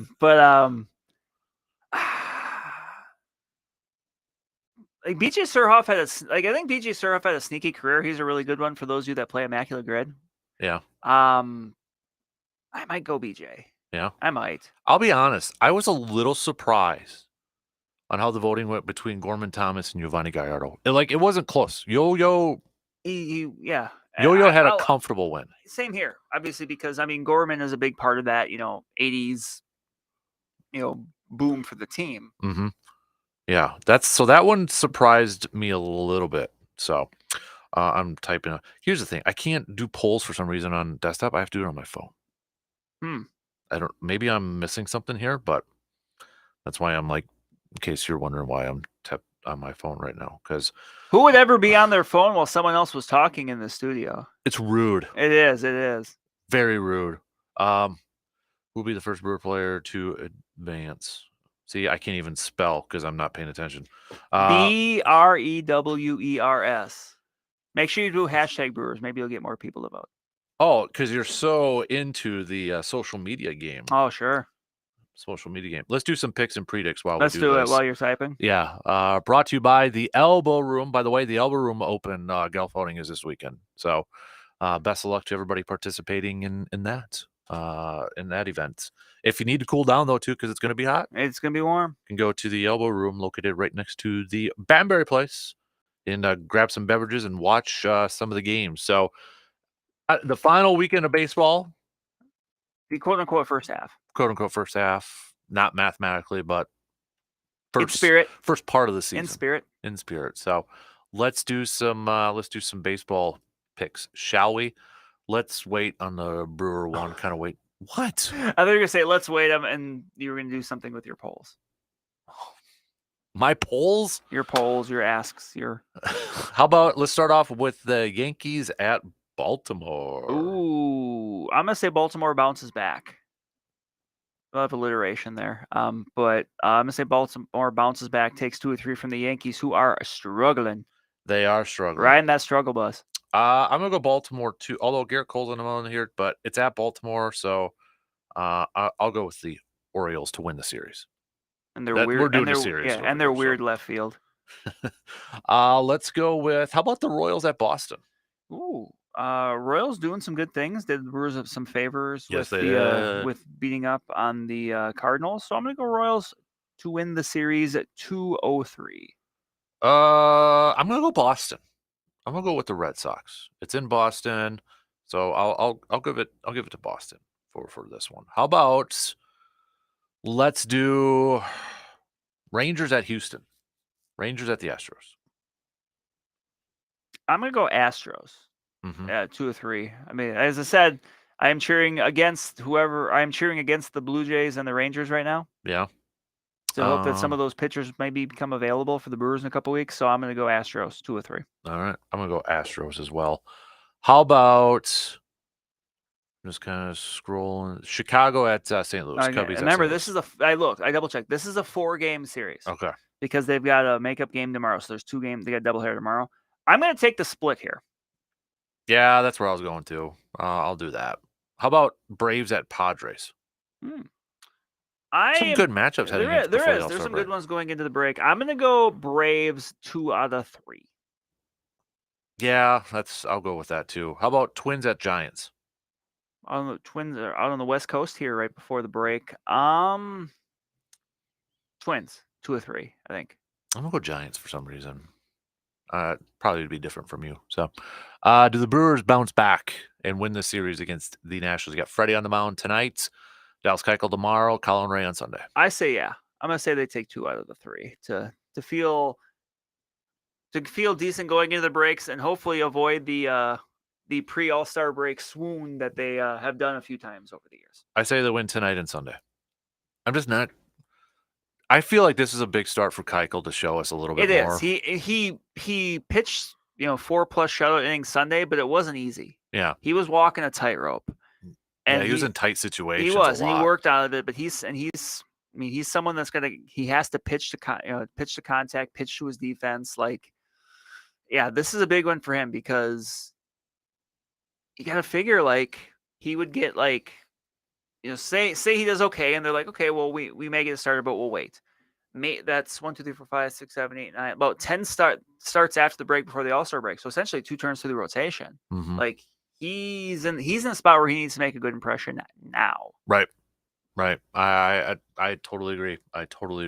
So, all right, those are your picks and predicts. Again, brought to you by our good friends from the Elbow Room here. Just a few minutes left at the top here, or before we get to the top of the hour, excuse me. So We talked obviously a lot of Brewers and such, but what do you make of the Badgers bringing back Greg Steensma to a new role with their basketball team, director of player development? Interesting. I think, and he did a follow-up interview with the Wisconsin State Journal where, essentially said like the college basketball is kind of becoming the NBA with how things operate. So it kind of makes sense to bring in someone with NBA experience. Worked most recently with the Spurs. Yeah, I'd love that they put that picture of him and Wembanyama front and center, on their press release. And this is one of those where I think it kind of satisfies a couple things because it is someone that has that pro experience, be it someone still with those deep Wisconsin ties.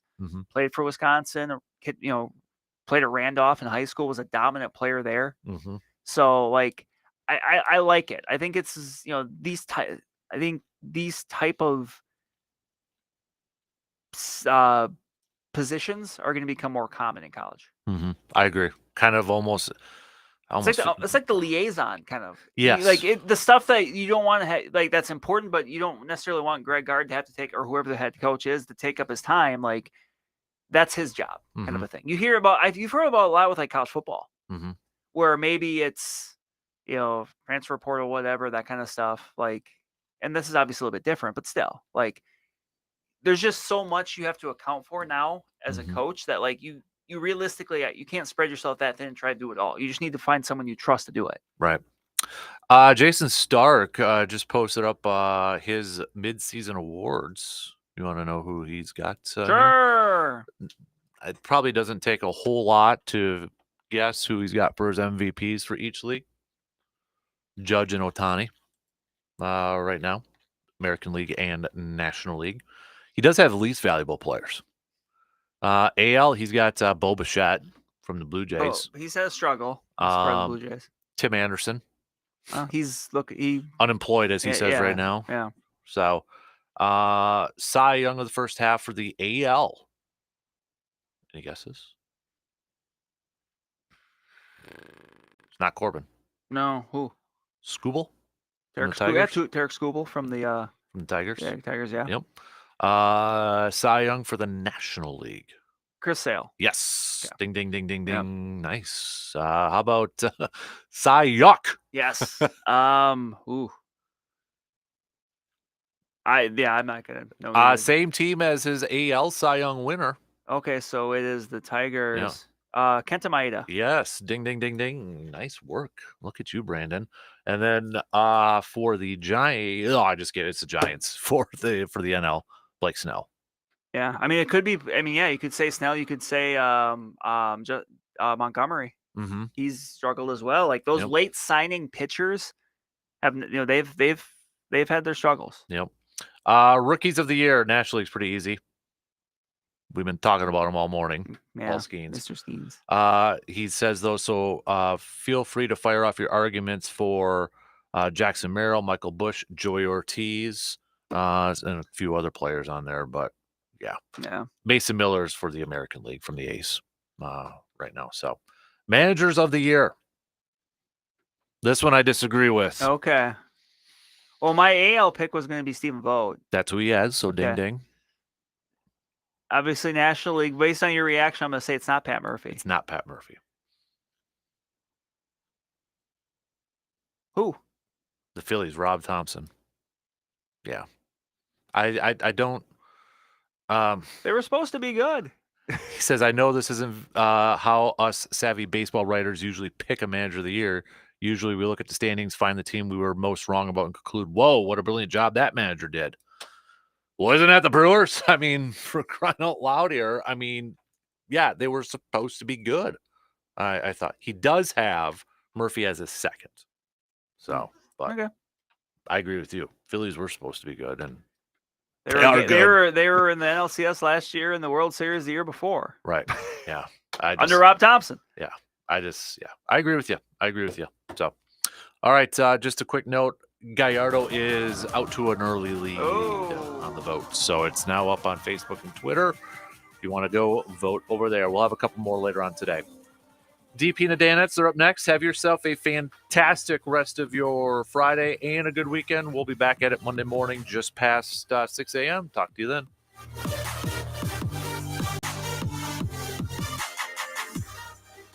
You're listening to the Dan Patrick Show on WAYY Eau Claire, W286CK Eau Claire, Sports Talk 105.1.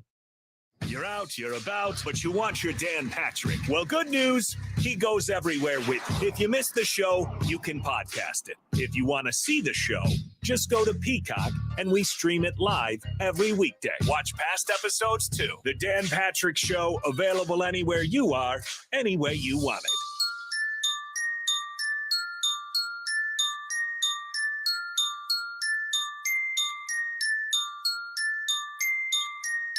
Never let it be said that Dan Patrick doesn't ask the tough questions. Jim Boeheim, more important, Carmelo or his wife? And I'm not going to answer that question on the radio. Not ever. Nope. Dan is back, joined by the four Danettes to bring you the best in sports talk. Tougher transition, though, Coach. If Dan Hurley was leaving Connecticut to go to the Lakers, or J.J. Redick, who's never coached. Well, JJ knows the league. He's smart, but it's a tough team to coach. I mean, the